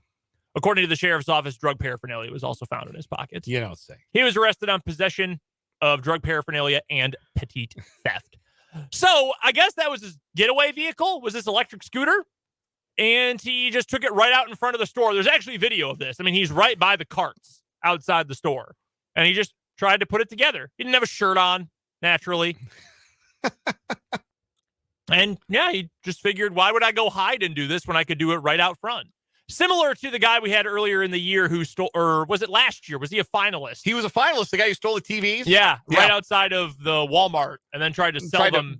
Was fencing them outside the Walmart. Yeah, same kind of principle here. Yeah. This guy said, hey, well, got to use it somewhere. Yeah, we just put this together right here, and then I can ride it on home away from anyone being able to catch me and hold me accountable for the crime that I just did. Oh, man, that's funny. Yeah, I think that guy wins today. I cannot give him the nod over the naked, greased-up Florida man. It's going to take something special these next 2 days to bounce naked, greased-up Florida man. Naked, greased-up Florida man. That's one of the best titles we've ever had for a story. It contains multitudes, doesn't it? One of the absolute best. That'll do it for What Is Wrong With You, brought to you by Top City Metal Supply. Metal cut to order when you need it. That's Top City Metal Supply on South Topeka Boulevard, halfway between Frito-Lay and Forbes Field, right here in the capital city. We've got to get to a break. When we come back on the other side of this timeout, we'll talk to Tim Fitzgerald from GoPowerCat.com for this week's Azure Credit Union Wildcat Wrap-Up on 580 Sports Talk.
Oh, it is always a big victory when we get to talk to Tim Fitzgerald from GoPowerCat.com, part of the 24/7 Sports Network. It is the Azura Credit Union Wildcat wrap-up here on 580 Sports Talk. Go check out Fitz and all of his crew's great work over at GoPowerCat.com, covering the Kansas State Wildcats, and you can follow him on Twitter as well, at Life of Fitz. What's going on, Fitz? How are you? I am driving back from your fair city, almost to Manhattan. How was Topeka today, and how are you feeling? How are you doing? If everyone wants to keep tabs on what's going on with Fitz and his very valiant fight against cancer, you can go find him on Twitter. He's been tweeting all about it. And Fitz, how has Topeka been, and how have you been feeling? Well, it was session number 5 of 25 for this phase of my radiation, so I'm 20% in. I'm a little bit tired, but it's really non-invasive. I mean, it's a little nauseous, but other than that, I'm doing fine. Just get to drive back and forth, listen to podcasts and radio shows every day of the week. Hey, nothing wrong with that. As long as it's our radio show, there's nothing wrong with that, right? Yes, exactly. It would be better if you guys cursed a lot, but I understand the restrictions you face with that. I personally would find it more entertaining. Hey, if you paid our fines, Fitz, we might have a different conversation. Yeah, it's not going to happen. I can barely pay my bills now. Well, Fitz, we are glad you are feeling well. And, of course, we're always thinking about you and doing nothing but thinking good thoughts and hoping for the best. We do have some K-State to get to today. A lot of basketball transfer portal news. We'll get to some football, too, with the spring game coming up this weekend. Right now, though, how would you kind of assess where K-State fans are with the transfer portal? I know from the KU side, there are a lot of fans who are almost freaking out that, oh, my God, we haven't added anyone. What's going to happen at this point? K-State's got some spots to fill, too. What do you kind of feel like the vibe is in Wildcat land in terms of, how soon fans would like to get some players in? Yeah, a little freaking out. But our Ryan Gilbert pointed out that K-State hadn't gotten any transfers at this date last year either. And they needed to fill 11 roster spots, and they didn't sign one until Gerald Colbert in mid-April. So, and things have changed a little bit this year. There's now a transfer portal window in which players have to go in, can have to wait till the March date, and then they have to be in by, I think it's May 11. So that's kind of changed the trajectory of players coming in. So Jerome Tang said at his season wrap-up press conference, he's going to be patient. He knows some good players are going to come in. And like I said on one of my daily deliveries to K-State fans, look, after what he pulled off this past year, I think he deserves plenty of patience to do it the right way, do it the Jerome Tang way again this year. And he's right.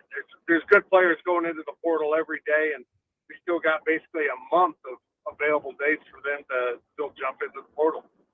The first specific player I want to ask about, and I want to also give a shout out to Ryan Gilbert because he's done a phenomenal job for you guys to go PowerCat of covering the portal and everything going on with K-State hoops right now. The first guy I wanted to ask about, though, Fitz, is Aaron Estrada from Hofstra. Great player out in the Colonial. Hofstra coming off of a great season. I believe he's the 2-time CAA Player of the Year, if I'm not mistaken. He's got K-State in his Final Four. What's the feeling around Estrada right now, and how good K-State's chances are to land him? I think K-State's chances have warmed up a little bit on him. There's been some other players linked to K-State that K-State wasn't really involved with at all or not very much. It's kind of interesting now that players are attaching themselves to K-State for clout instead of the other way around. But this is one guy that K-State really likes because he fits that Baylor Jerome Tang mold of a point guard that can also score. A guy that doesn't just distribute the ball. He can, go out there and do his own damage. And he's a proven player. Jerome Tang wants proven commodities this time out of the portal, which tells me he's probably going to be looking at all senior transfers that, as he said, have played 90 games, which is, roughly 3 full seasons of basketball. And this guy really fits the mold, but he's not alone in their desires to, get a guard of his nature. There's other guys out there too. Do you personally, Fitz, when you're looking at guys in the portal or looking at Fitz for K-State, do you have a feeling one way or the other of, small school versus big school, mid-major versus high major guys? Does that concern you at all, or is it simply if you can play, you can play? You play, you can play. I think we've seen it. you look at Marquise Noel. He came up from Arkansas Little Rock, spent 2 seasons at K-State. Sometimes the actor just needs a bigger stage to go, put on a show, and that's exactly what we've seen. Sure, if you can find a guy like Keontae that's coming through the portal, that's a really proven commodity at a high level, that's nice, but there's dudes that can really mix it up all over the place, and you put them into this K-State system under Jerome Tang, and I think they'll flourish. Our guest is Tim Fitzgerald of GoPowerCat.com. He joins us weekly here on 580 Sports Talk for the Azura Credit Union Wildcat Wrap-Up on Wednesdays. Fitz is the publisher of GoPowerCat.com, part of the 24/7 Sports Network, and you can find him on Twitter at Life of Fitz. Fitz, is there any name that has committed on in the transfer portal to a school that Kansas State was in on that maybe caught K-State off guard, or maybe they expected to get but did not? I know there was some smoke around guys like L.J. Cryer, Tremont Mark. Both of them have chosen to go elsewhere, proven NCAA tournament experienced guards. Anybody who has caught K-State off guard a little bit, or do they kind of feel like they're in the spot they figured they'd be in right now in the portal? Yeah, both of those guys, they didn't even really talk to. And Cryer, he's a guy that didn't fit what they want. Yeah, they talked to him because Coach Tang has a relationship with him going back to Baylor, but he's a guy that wants to play point guard that hasn't played point guard. And I think Jerome Tang's view on it is his program isn't a science project. He's going to go get known commodities. If you want to play point guard, you can do that somewhere else. And it wasn't going to be at K-State. Because what we've learned about Jerome Tang is he's really honest. He just tells guys exactly what their chances are and what he needs them for. We saw it with the Ish Pursuit conversation after the season. Some coaches are probably telling these kids, sure, you can play point guard. No intention of ever letting them do that. But, neither one of those really moved the needle for K-State. There are some prominent big men in the transfer portal. Kansas State would seem to be in the market for a center, a true 5. What kind of player fits the mold that they're looking for at center? And are there any names that are worth keeping an eye on there? Well, you just look at the Baylor mold again. Those big men that play at Baylor, they're really athletic. They can run the floor, get up and down. There'd be a more physical presence than what K-State had this past season.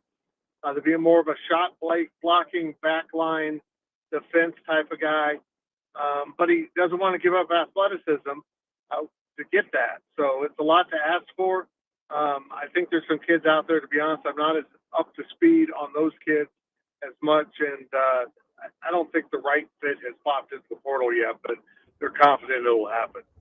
We're chatting with Tim Fitzgerald, publisher of GoPowerCat.com, part of the 24/7 Sports Network. He joins us every Wednesday here on the show for the Azura Credit Union Wildcat Wrap-Up. Go check out GoPowerCat for all the best coverage of all things K-State, and you can follow Fitz on Twitter as well, at Life of Fitz. One other player I wanted to get to, Fitz, is Max Abmas from Oral Roberts, who was just incredible for Oral Roberts for the last few years, bursted onto the scene in 2021 in the bubble tournament where he helped lead Oral Roberts to the Sweet 16, had a great year this year as well, the Summit League Player of the Year. I know your Ryan Gilbert has reported a little bit that there is certainly some real interest between K-State and Abmas. Do you think that makes a fit, and is that the kind of player who you can bring in and still bring in some other small guards as well to play along with him? I don't think Jerome Tang gets caught up in size at guard. They've gone 3 small guards at times at Baylor. He just wants multi-tool guys that can play defense and shoot it and also share the ball. He's a great fit. He's probably one of the guys towards the top of the list. I find it interesting that those 2 guys we've really talked about are both true point guards that can score. And I'm curious to see if they could get 2 guys that are actually point guards to come in and kind of share the role. I'm not sure where they sit with that, but I would look for one of those 2 guys to possibly be their first commitment, but we'll see if that takes place. I mean, maybe that'll be their first loss when they swing and miss on both of those kind of combo guards that primarily would thrive at the point guard spot. I wanted to circle back to something you said a few minutes ago about that it's interesting that now recruits and portal guys, specifically transfers, are using K-State's name for clout. And I think this, one of the interesting effects of the transfer portal era and the free transfer era is that you can, you might get a flyer, your NIL guy might reach out to a school and say, hey, what can you offer my player or whatever? And, reached out to or contacted or interested could mean millions of different things. But it is an interesting spot, Fitz, now that K-State is being used in that way, so to speak. And that's not necessarily used in a pejorative way, but, it's hard to know what interest is real and what interest isn't real at this point, I think. And I think that's sort of an interesting outcome of having the portal. Yeah, and, you mentioned NIL. We don't know what these kids are looking for in NIL space, and that takes you to another layer of recruiting that should happen at least, external of the coaching staff, as they try to work out something with the NIL groups at each institution, if that's what they're after. I think that's just going to get very sticky for these programs to try to navigate that space when, something's literally out of their control in terms of, what the final decision will be made, because they shouldn't be involved in any of the offering of money or, benefits to these players. Last couple questions I have for you, Fitz. Let's flip over to the football side. Spring game coming up this weekend. But first, how was Van Malone earlier today? Van Malone was great. I mean, I love Van Malone. He's just he's always, positive and good-humored, and I appreciate his sense of humor and his honesty. Came well prepared because, he's coming to this as associate head coach, not just as defensive coach. So he talked a little bit about everything. Got into the quarterback play. I touched on that on the walk and talk. But again, the overriding theme is this team is really confident, and they feel like they're going to be just as explosive on both sides of the ball as they were last year. Looking ahead to Saturday's spring game, are you going to be there? Well, first of all, there's no spring game. You are a liar. You are a miserable human being for making up things. Yes. Yeah. No, Chris Kleiman's going no spring game again. I'm sure they'll scrimmage a little bit behind closed doors. And I have some opinions on that. While I support a coach wanting to make the most of his 15 practices, I think Kansas State is missing out on a huge opportunity to engage with fans in the spring, to kind of set the momentum for catbacker events and into the fall. And that is something I will be addressing at Go Power Cat later in this week. Well, I swear I saw that reported somewhere, but clearly my sources are garbage, just like me, apparently. Okay, so with the spring practices winding up, they're coming to a close regardless.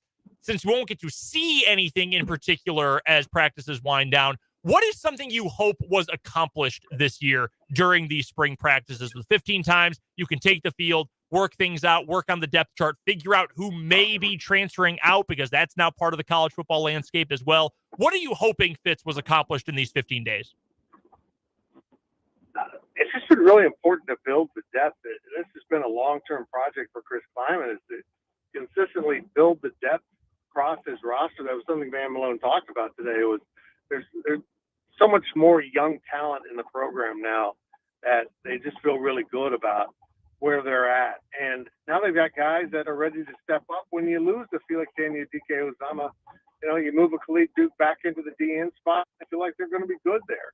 They've got some young players that can supplement that spot, along with Brendan Mott, who's sitting out. And, they needed to prove something at the receiver spot where they lost a couple key players, and now they're bringing in some new guys, and they've got some returnees, but just really kind of sorting through the depth here. And it's different how spring practice is viewed now, because this coaching staff kind of sees it as a transition, trying to get everyone in sync with what they're going to have to do in the fall.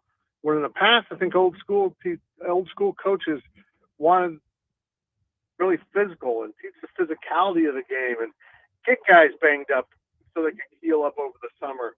And now they're using the spring really to get healed up. If you're a veteran, you need surgery, you're not doing spring football. And that's a little bit of a departure from what it's been in the past. Final one I've got for you, Fitz. This is something that Dan and I were talking about earlier on in the show today. Do you think Will Howard is an NFL draft quarterback? I do. More so than most quarterbacks who have come through. He's 6'5", 240 now.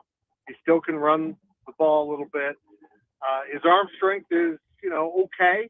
but his accuracy is pretty good. And I think, his desire with all the weightlifting is to build up his durability and that continue to build that arm strength, which was very apparent last year to improve. So I do think he's an NFL pick, and I think he'll just have one more season at K-State.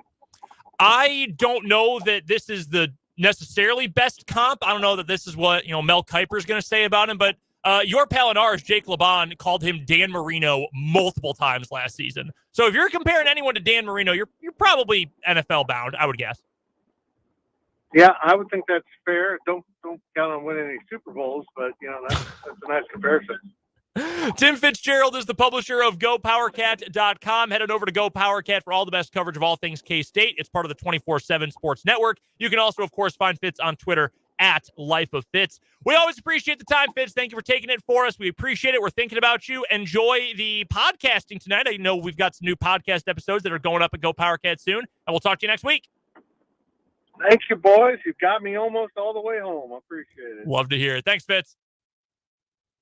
That is Tim Fitzgerald from GoPowerCat.com. Good stuff, as always, in the Azura Credit Union Wildcat wrap-up. We've got... Oh, go ahead. Right. I was about to say, we managed to hang on to his cell phone reception as he wound through the Flint Hills there, which is That's pretty good. No small feat. No. As I can attest. It really is not. That is going to do it for this 4 o'clock hour of 580 Sports Talk. We do have 1 hour left to go. 580 Sports Talk headlines are coming up. A lot of them. Can I interest you in a bunch of ownership news and relocation news today? We've got plenty of it coming your way. Plus some other notes, including beer and Royals games, which you may need a lot of to get through some Royals games this year. That's coming up. We will preview the finale of Royals Rangers and more coming up next hour. Don't forget to send your texts to 785-272-9429 or to chime in on the YouTube comment section, Sports on 580 WIBW. After the national and local news, we'll come back with the final hour of this Wednesday edition of 580 Sports Talk.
about 1 hour to go on 580 Sports Talk on this Wednesday afternoon. Brendan Dworzinski and Dan Lucero with you. Thank you so much for stopping by and being a part of the show. We appreciate it so much, as always.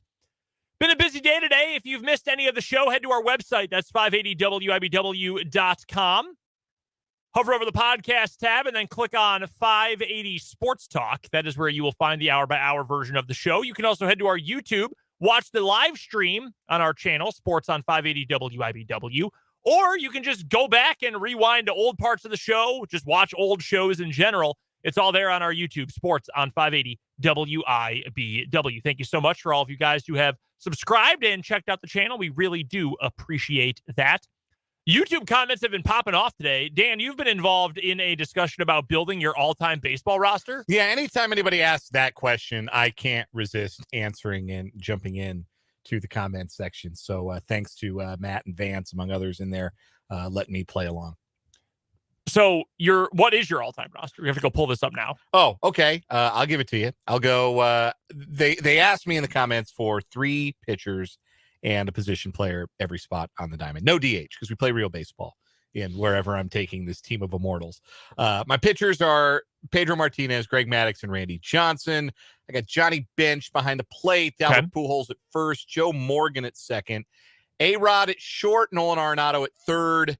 I'll go with, it's going to be tough in the outfield, but I'll go with Ricky Henderson in left, Barry Bonds in right, Willie Mays in center.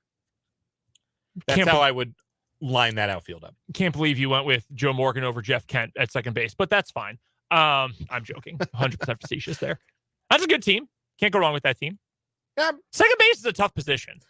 Yeah, like when you ask who like the greatest second baseman of all time is, it's probably like Rogers Hornsby, but I didn't see Roger Hornsby play. I didn't see Joe Morgan play either, but his greatness is a little more tangible than like Rogers Hornsby. Like he didn't play against black players. I think that's why Babe Ruth's not on my team.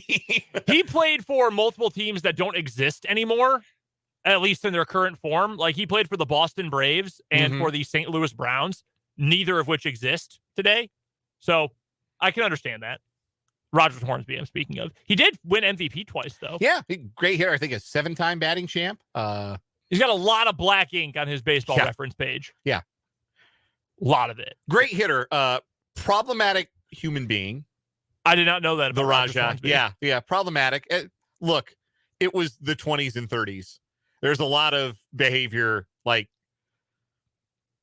I think like I don't want to say who it is because I'll get it wrong and I'll feel bad. But like Cap Anson, stark raving racist. Bad guy. Like all-time bad guy. There's a lot of stuff about Cap Anson at the Negro Leagues Museum in Kansas City. None of it not favorable. None of it flattering. No. Like was it Tris Speaker who was in the Klan?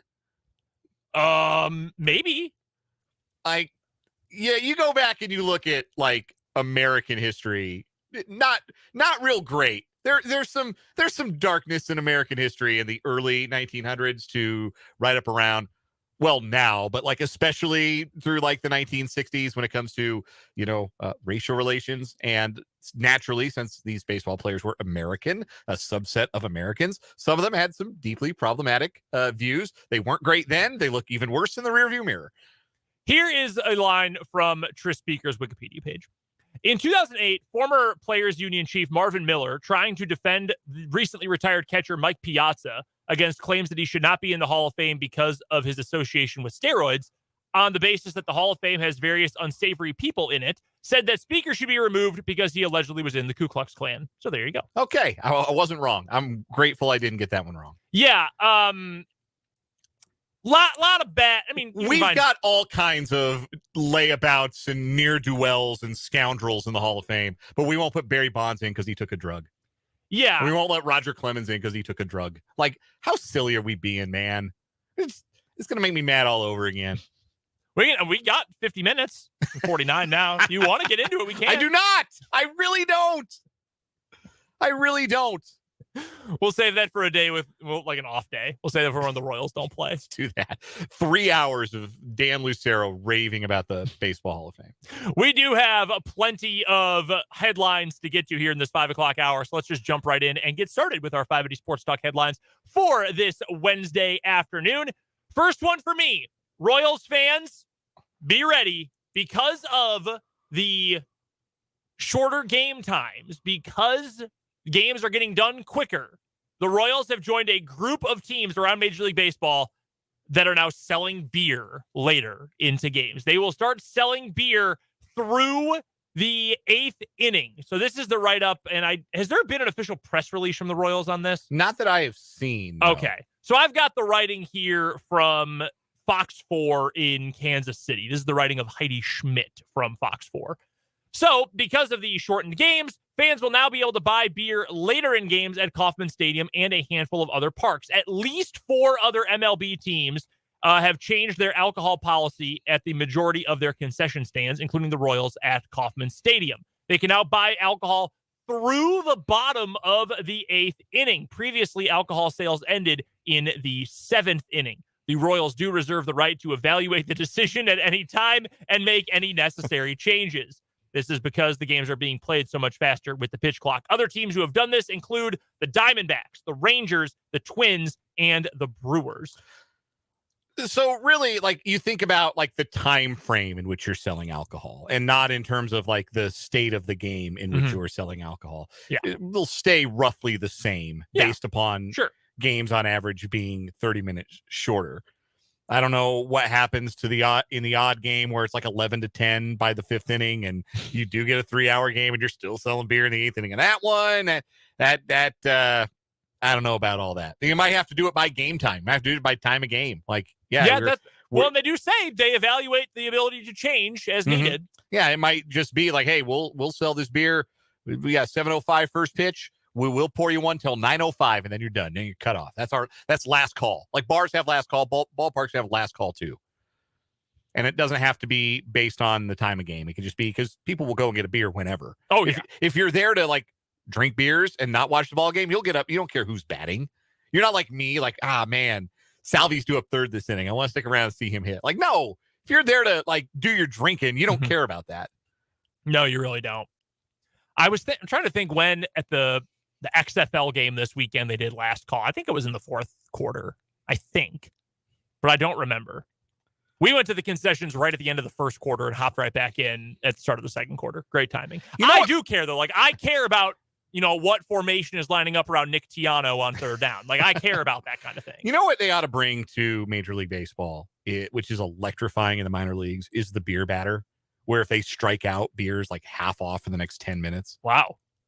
Or like $2. So that's a big basketball thing, like college basketball. Yeah, the breadsticks for the missed free throws at K-State. When I was in Wichita, they didn't have the affiliated team down there yet. They had the Wichita Wingnuts from the American Association. That was one of the things that they did, was they picked out a beer batter. And I'm telling you, when that batter got 2 strikes on them, it was like Game 7 of the World Series at Lawrence Dumont Stadium, man. People wanted a cheap beer. And for only doing it for the next 10 minutes, I mean, on the one hand, it is a stampede to the beer line. You're telling your customers, hey, hustle to this line instead of watch the product that's in front of you.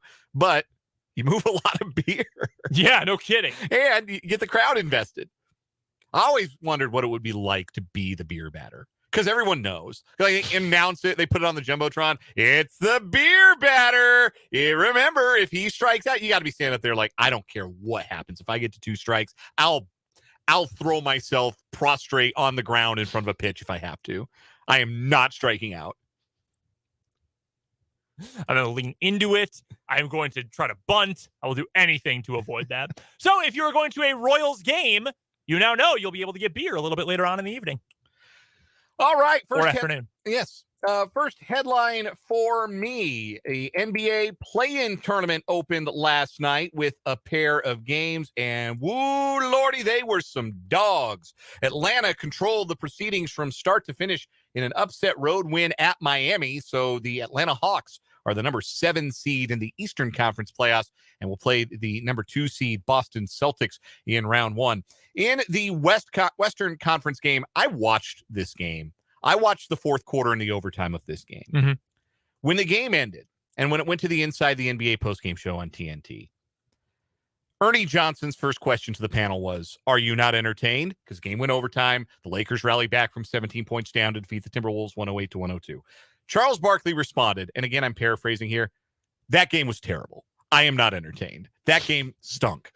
And it did. It was wretched. Minnesota didn't make a field goal for the final 6 minutes of regulation. They only tied the game because Anthony Davis committed a foul on a three-point shooter with 1/10 of a second left. And Mike Conley made all 3 free throws to send the game to overtime. Anthony Edwards, 3 for 17 from the field in the game. Really bad. The Lakers won despite shooting like 33% from 3, turning the ball over a whole bunch.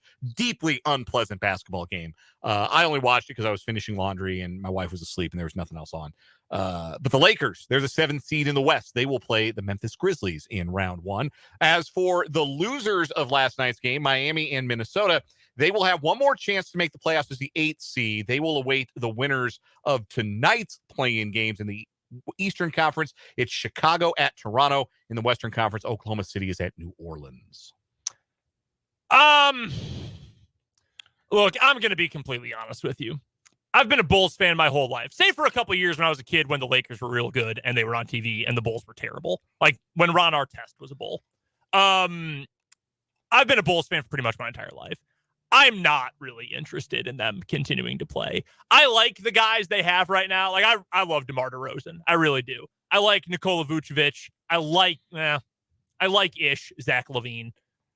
They're probably going to blow it up if they don't advance in the play-in, but I really don't want to see them advance in the play-in because they're just not a fun team. Like, there have been numerous games this year where Casey Johnson, who covered the Bulls for decades for the Chicago Tribune, now does it for NBC Sportsnet, where he has tweeted, like, the Bulls have 11 made free throws. The insert team here has 11 made field goals.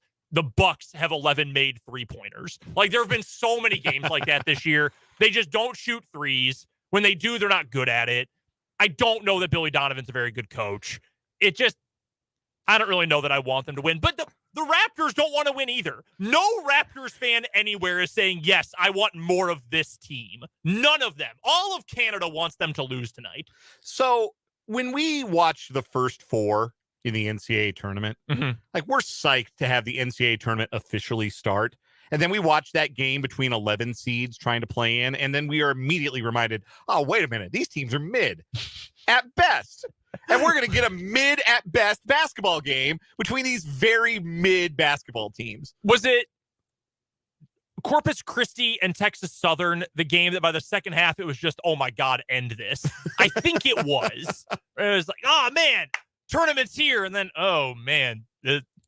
Yeah, like, so rough. This whole play-in tournament doesn't need to exist. The teams that are here would rather be in the lottery because it's only ever happened twice where an 8 seed has beaten a 1 seed in the NBA playoffs. Warriors-Mavs. Come on, you don't know the first time? The Kemi Mutombo and the Nuggets in 1994 taking down the Sonics? You weren't alive, were you? In fairness, when that series happened, I was probably 5 months away from being born. Yeah, you weren't alive. I was very much alive and very hype. Also, that series was a best of 5. Since moving to the best of 7 format, it's only happened once. And 2 seeds losing to 7 seeds in the first round, that doesn't happen real often either. So those teams kind of know, like, all right, we'll try and make these playoffs because it's better to make these playoffs than not make these playoffs. But either way, I got a trip to Cancun booked in a week. Yeah. It's just gimmicky. Like, okay, for the COVID years when everything was fake and made up anyway, like, fine, whatever. But things are real now. We're back to real sports now, real seasons with real games. And the idea was, that it was supposed to incentivize teams to compete and try and make the play-in because, you could finish 10th in the Western Conference, but you still have a shot to get into the playoffs. And teams are looking at that and saying, yeah, you know what? No, thanks. Like the Dallas Mavericks, who decided to tank with 3 games left in their regular season because they'd rather take the one ping pong ball they'll get in the lottery is more valuable to them than the chance to win 2 games and get stuffed into a locker by Nikola Jokic. Like, that's the calculus. Yep. This experiment, 2 years old, 2 years into it, this experiment is a failure. Big time. And I think, too, you can have good games in the play-in and still say this idea is dumb. Yes. Because sometimes mid teams play good games because mid teams in the NBA still have the best basketball players in the world on them. But still, these are the 9th and 10th best teams in the conference. This is not going to be like Bucks Sixers. You know, it's not going to light the roof on fire. I wouldn't watch one of these games if you paid me to watch one of these games tonight. Absolutely not. I might.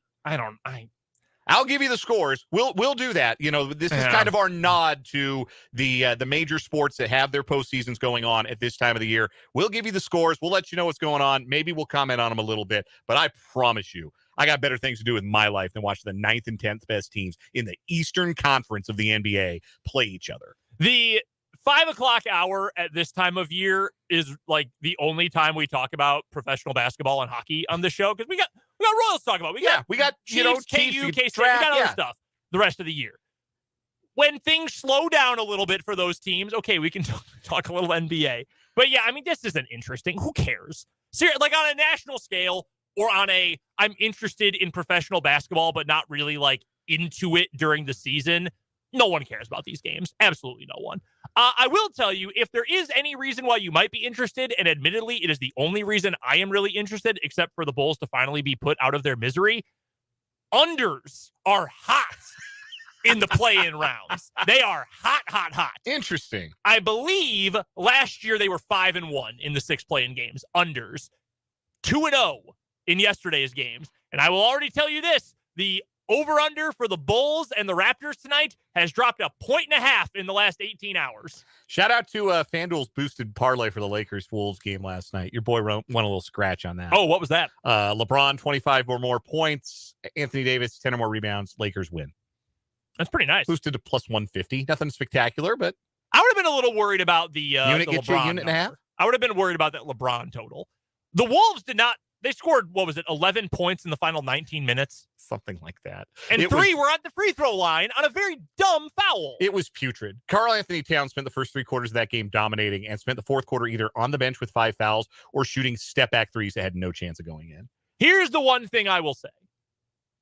I love college basketball, so I was so into that game last night. We saw Pitt, Iowa State in the tournament this year. Yeah. That's what this was. It was. It did. It felt like a college basketball game. Like the sloppy turnovers, poor late game execution. Like it did. It gave me. But without the run.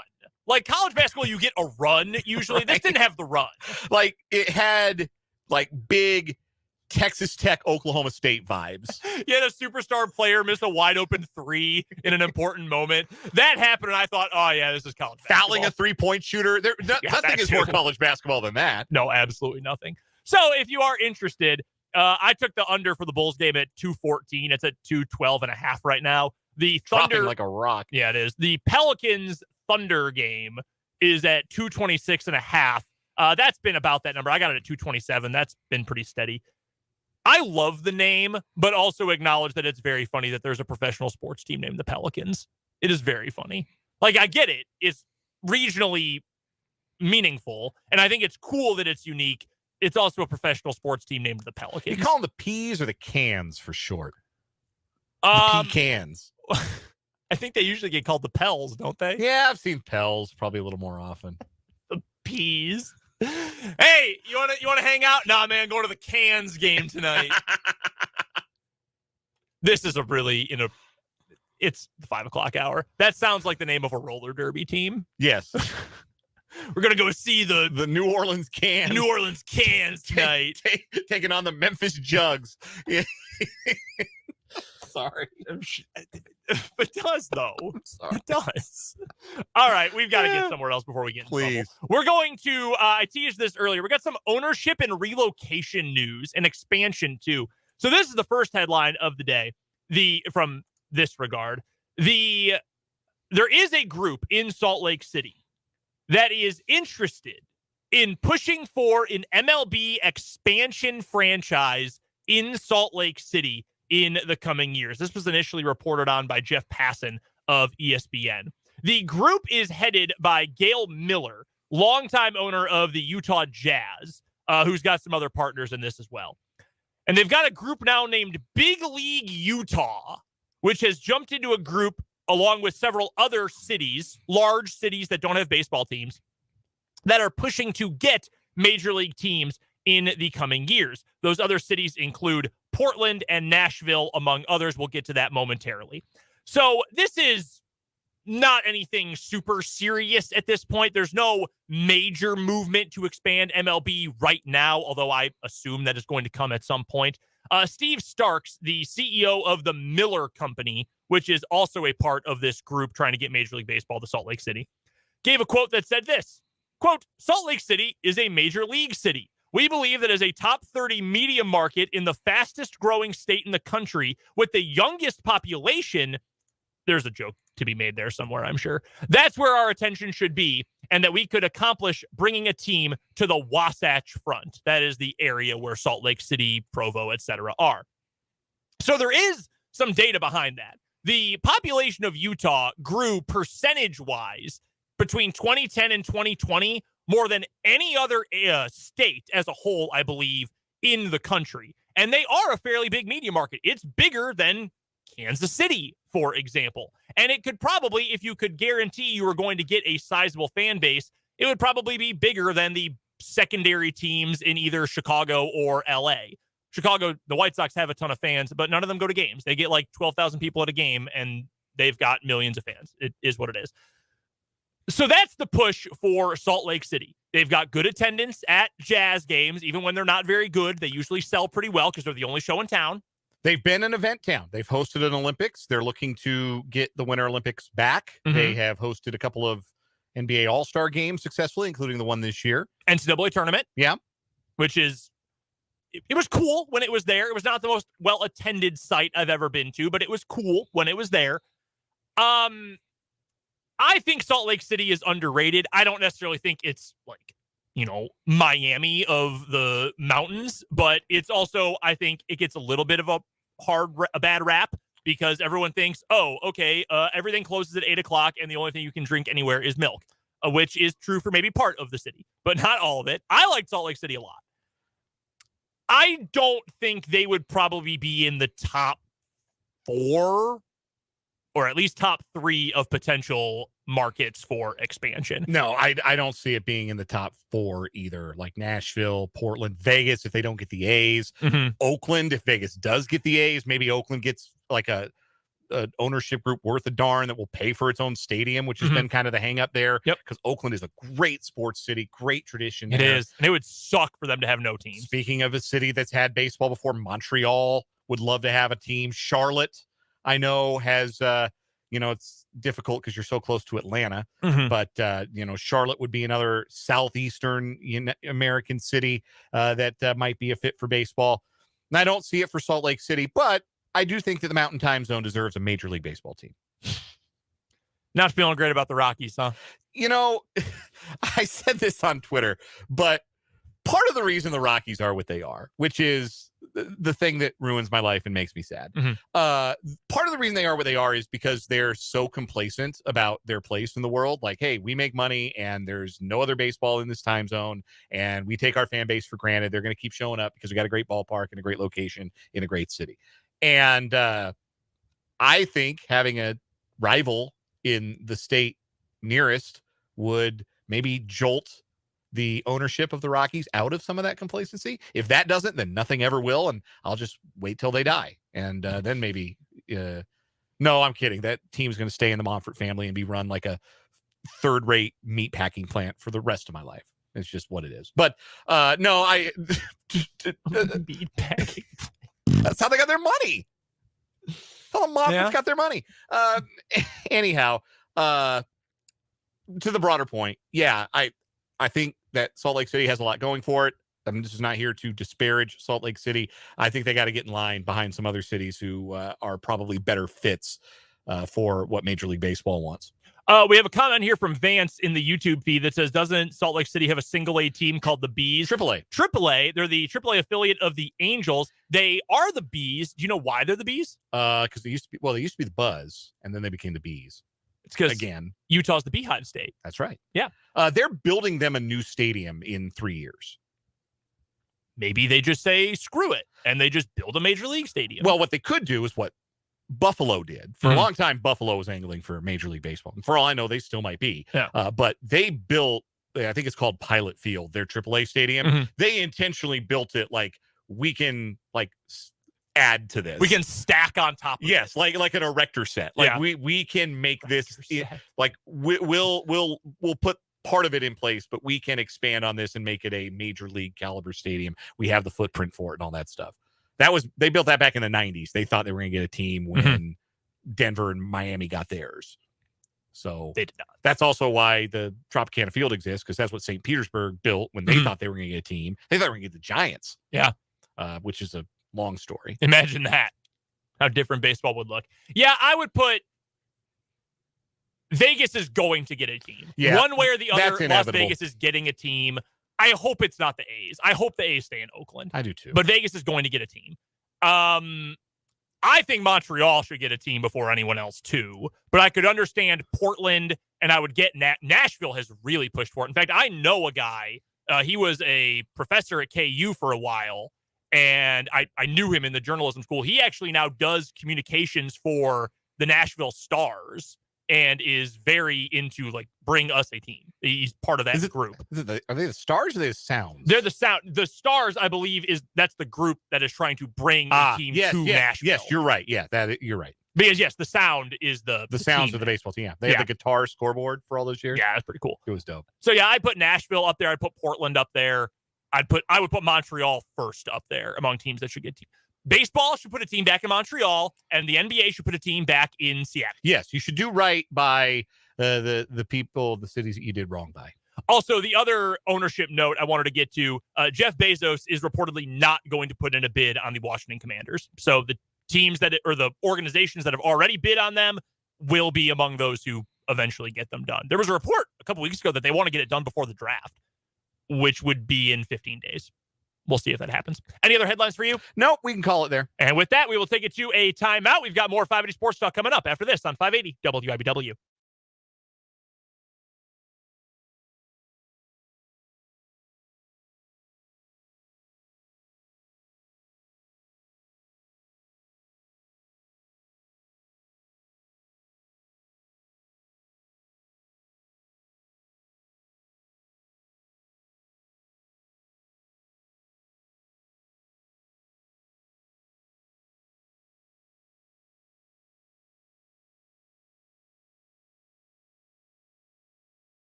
Back on 580 Sports Talk, Brendan and Dan here with you. Thank you so much for being a part of the show today.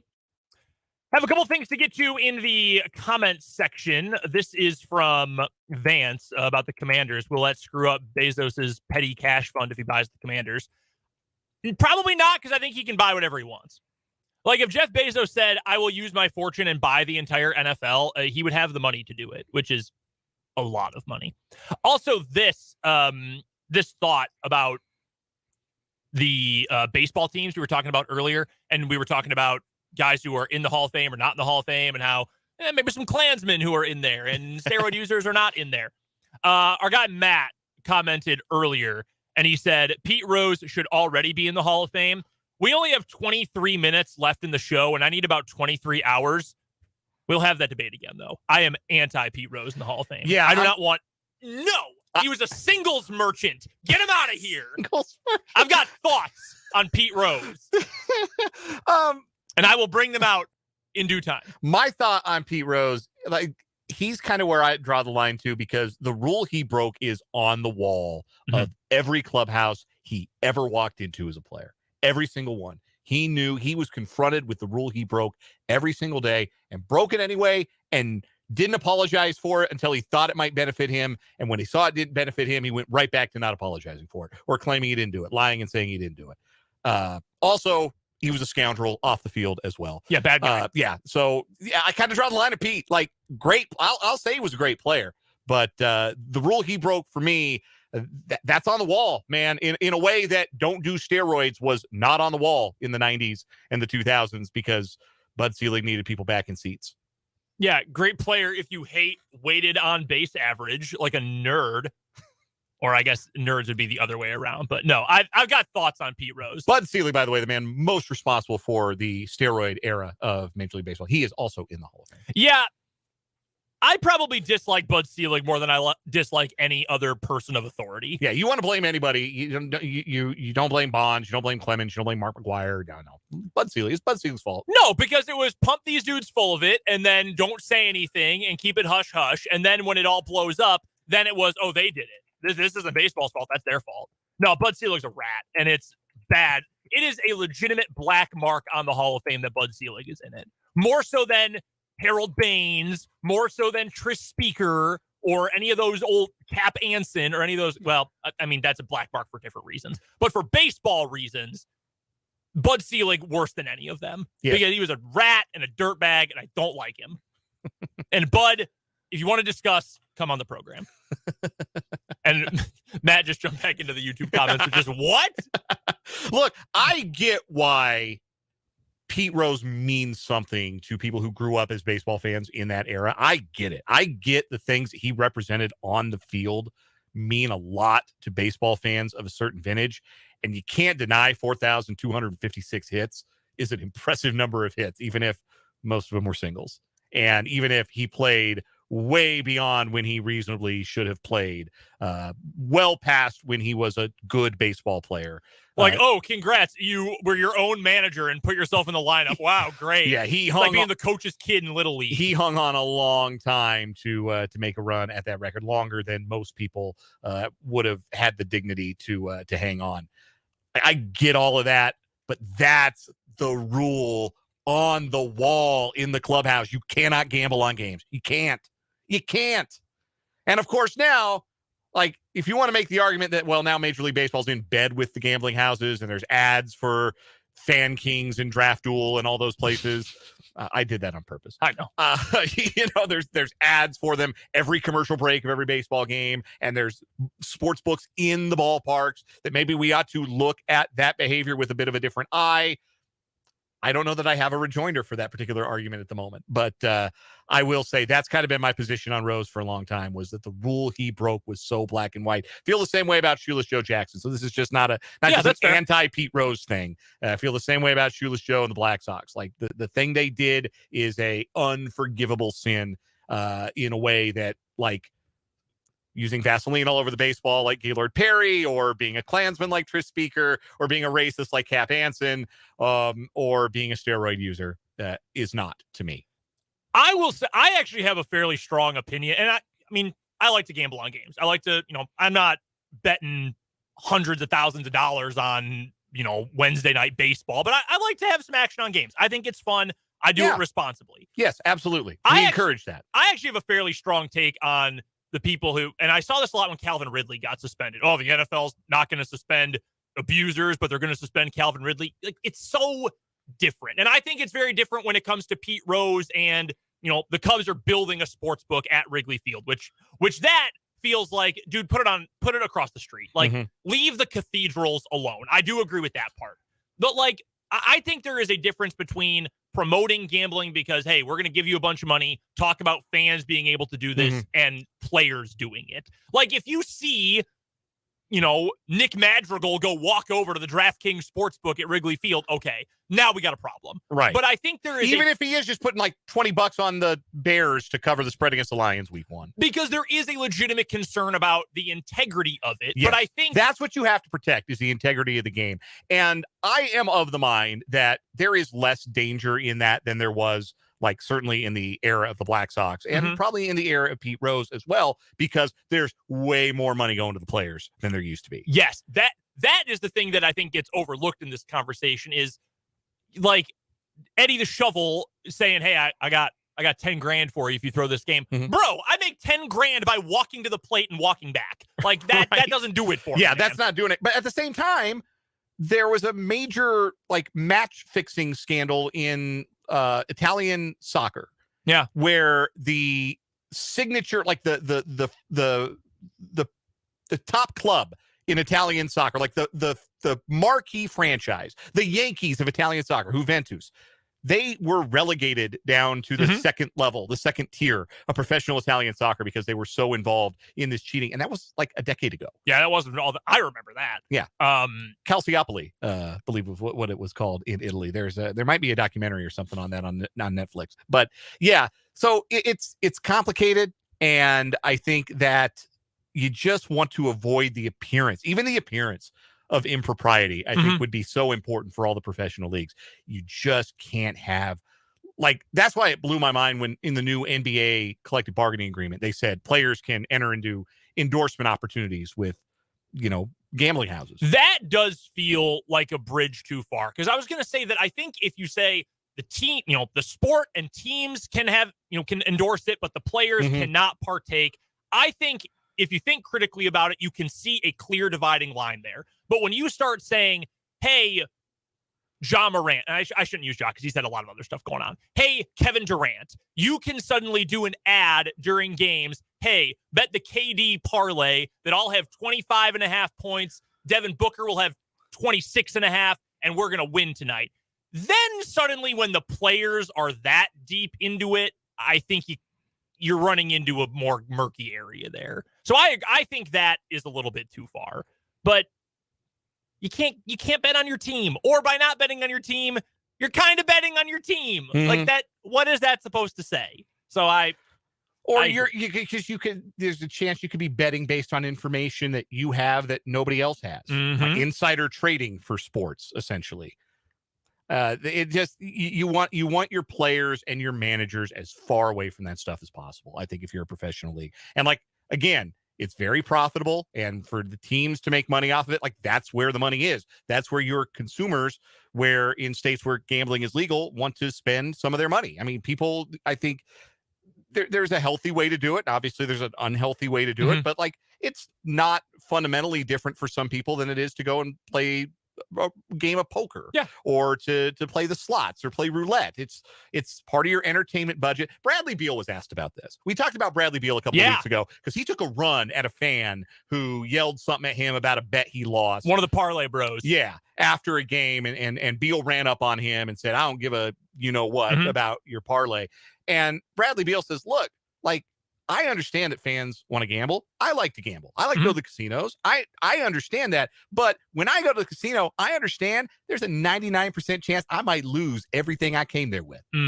So that's where you have to understand that that's the healthy attitude to have about it. Like, I am spending this money for entertainment. If I hit for a lick, cool. I'll put it in the fund, and we can see if I'll make it shake next time too. But the house always wins. There's that understanding. And where it gets unhealthy is if you have players trying to tell you, because the seduction of it is, hey, the house doesn't always win. you can win. You can hit for this parlay. You can hit for this big bet like that. And it does. Sometimes it happens. What if I'm the one who beats the house? I hit every bet I put on the Masters last weekend. I am smart enough to know that will probably never happen for another golf tournament as long as I'm living. Yeah. But it happened, and it was fun, and it was exciting, and it was cool. It's cool to have the money that I didn't have before, but I also understand that if I try to do the very same thing at the RBC Heritage this week, it's probably more likely that none of the bets I make will cash. My approach to looking for other people's tips, like people smarter than me, and saying if I'm not 100% certain, don't do it, and especially don't do it for large amounts. I learned that lesson the hard way in the 2021 NCAA Men's Basketball Championship game when I was certain that Scott Drew was a fraud. My account is still recovering from that Gonzaga pick. So you learn your lesson, but yeah, players getting into that's a line that I don't think you can cross. Just feels a little different. That's the one. That's the line that I don't think the Hall of Fame should ever go back on. No, they want to put him in after he's dead so he doesn't get to enjoy it. We appreciate you guys, though, chiming in, being part of the discussion. Matt giving you a hard time. And no, I love the discussion. I love that. But yeah, I'm not a Pete Rose guy. I was also a long way away from being alive when Pete Rose finally stopped playing. We've got to get to another break. We'll preview Royals Rangers up next on 580 Sports Talk.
Few minutes of 580 Sports Talk today. We do have some overtime coming up at the top of the 6 o'clock hour before we send you off to the Royals Radio Network.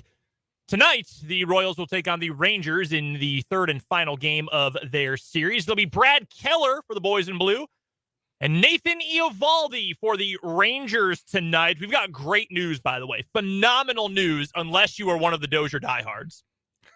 Hunter Dozier, not in the starting lineup tonight. No Dozier in the lineup tonight. Thought Fulton was going to have a freak out when this was announced, and he called people bozos on Twitter. He did. He said bozos. Which really cut that. We were saying this while we were just sitting in the office. That's an insult that cuts. Like, damn, call me bozo. Sheesh. Yeah, like it's one thing to call somebody a clown, but like to call him a bozo, that means like you're a very specific kind of clown. Fulton also has been known to call people bud, which, oh man, that's a punch in the face. See, I do it as a term of endearment. I call people bud all the time, but I mean it in a nice way. I think pal, depending on the way you say it, Yes, that can hurt. It's all about the inflection. Yeah. Champ. That's a tough one.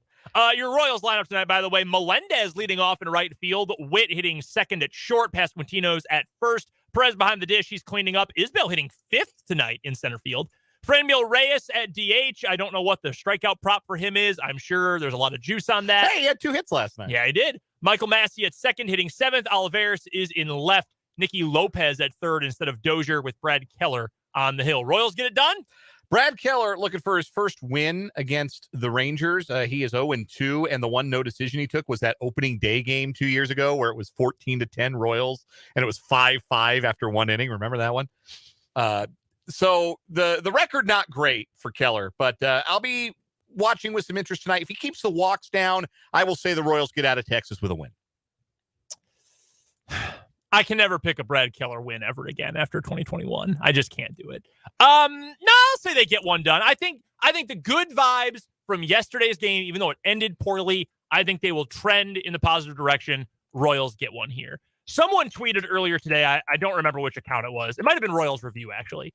Tweeted the all-time worst records for the Royals to open a season through 12 games. This is tied for their third worst ever. They once went 1-11 to start a season.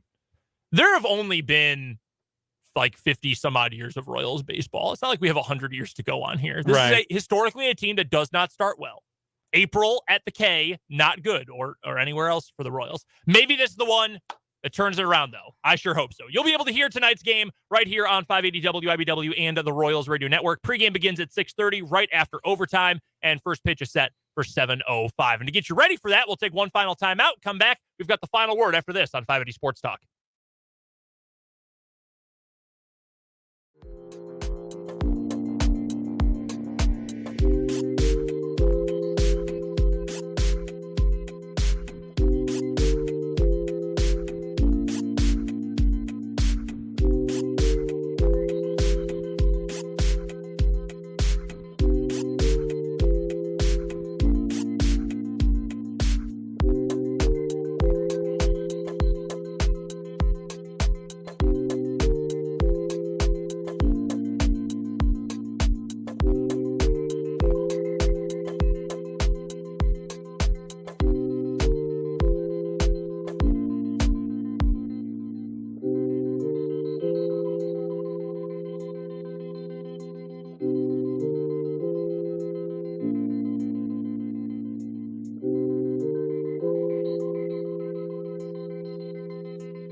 about we wrap up 580 Sports Talk with a quick final word, Dan?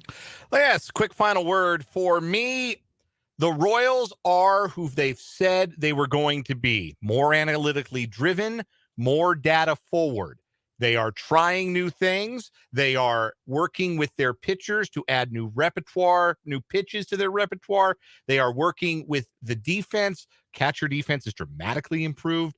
The hitters are hitting the ball harder more often. Things are trending in the right direction, except for, the wins and the losses. You'd like to hope that those will follow suit, but it sure isn't much fun waiting, especially after some of the bad baseball we've had to watch the last 5-6 years. Final word for me is that I think I'm entering meathead mode when it comes to the Chiefs drafting a wide receiver, in the way that I'm going to be happy, I think, no matter when or who they end up taking. Day 3, and they say, hey, we're going to take an under-the-radar guy we can develop because we trust our system. We don't need him right away. Fine. I agree with it. They want to take just a steady guy on day 2 and say, yeah, he'll jump in and be wide receiver 3 or 4 right away. Awesome. All for it. If they want to jump up in the first round and take a big swing for a guy because they say we can live with a boom, we can live with a bust player, let's take the big swing to help the offense, I will say cool with that as well. Just get someone. You need someone in that wide receiver room, but there's plenty of good options out there. Anyone the Chiefs want, I think will work out for them. That does it for 580 Sports Talk today. Again, we've got 580 Sports Talk overtime coming up here at the top of the 6 o'clock hour, leading you into the Royals Radio Network tonight. Coming up on tomorrow's show, we'll finally get to talk to Rick Peterson, first time in a few weeks due to some Royals Day games. So Pistol is going to join us. We'll talk some more NFL draft, plenty of Royals as well going into their off day. All that coming up 3 to 6 tomorrow here on 580 Sports Talk. But until then, for Dan Lucero, I'm Brendan Dworzinski. We'll talk to you tomorrow at 3 on 580 WIBW.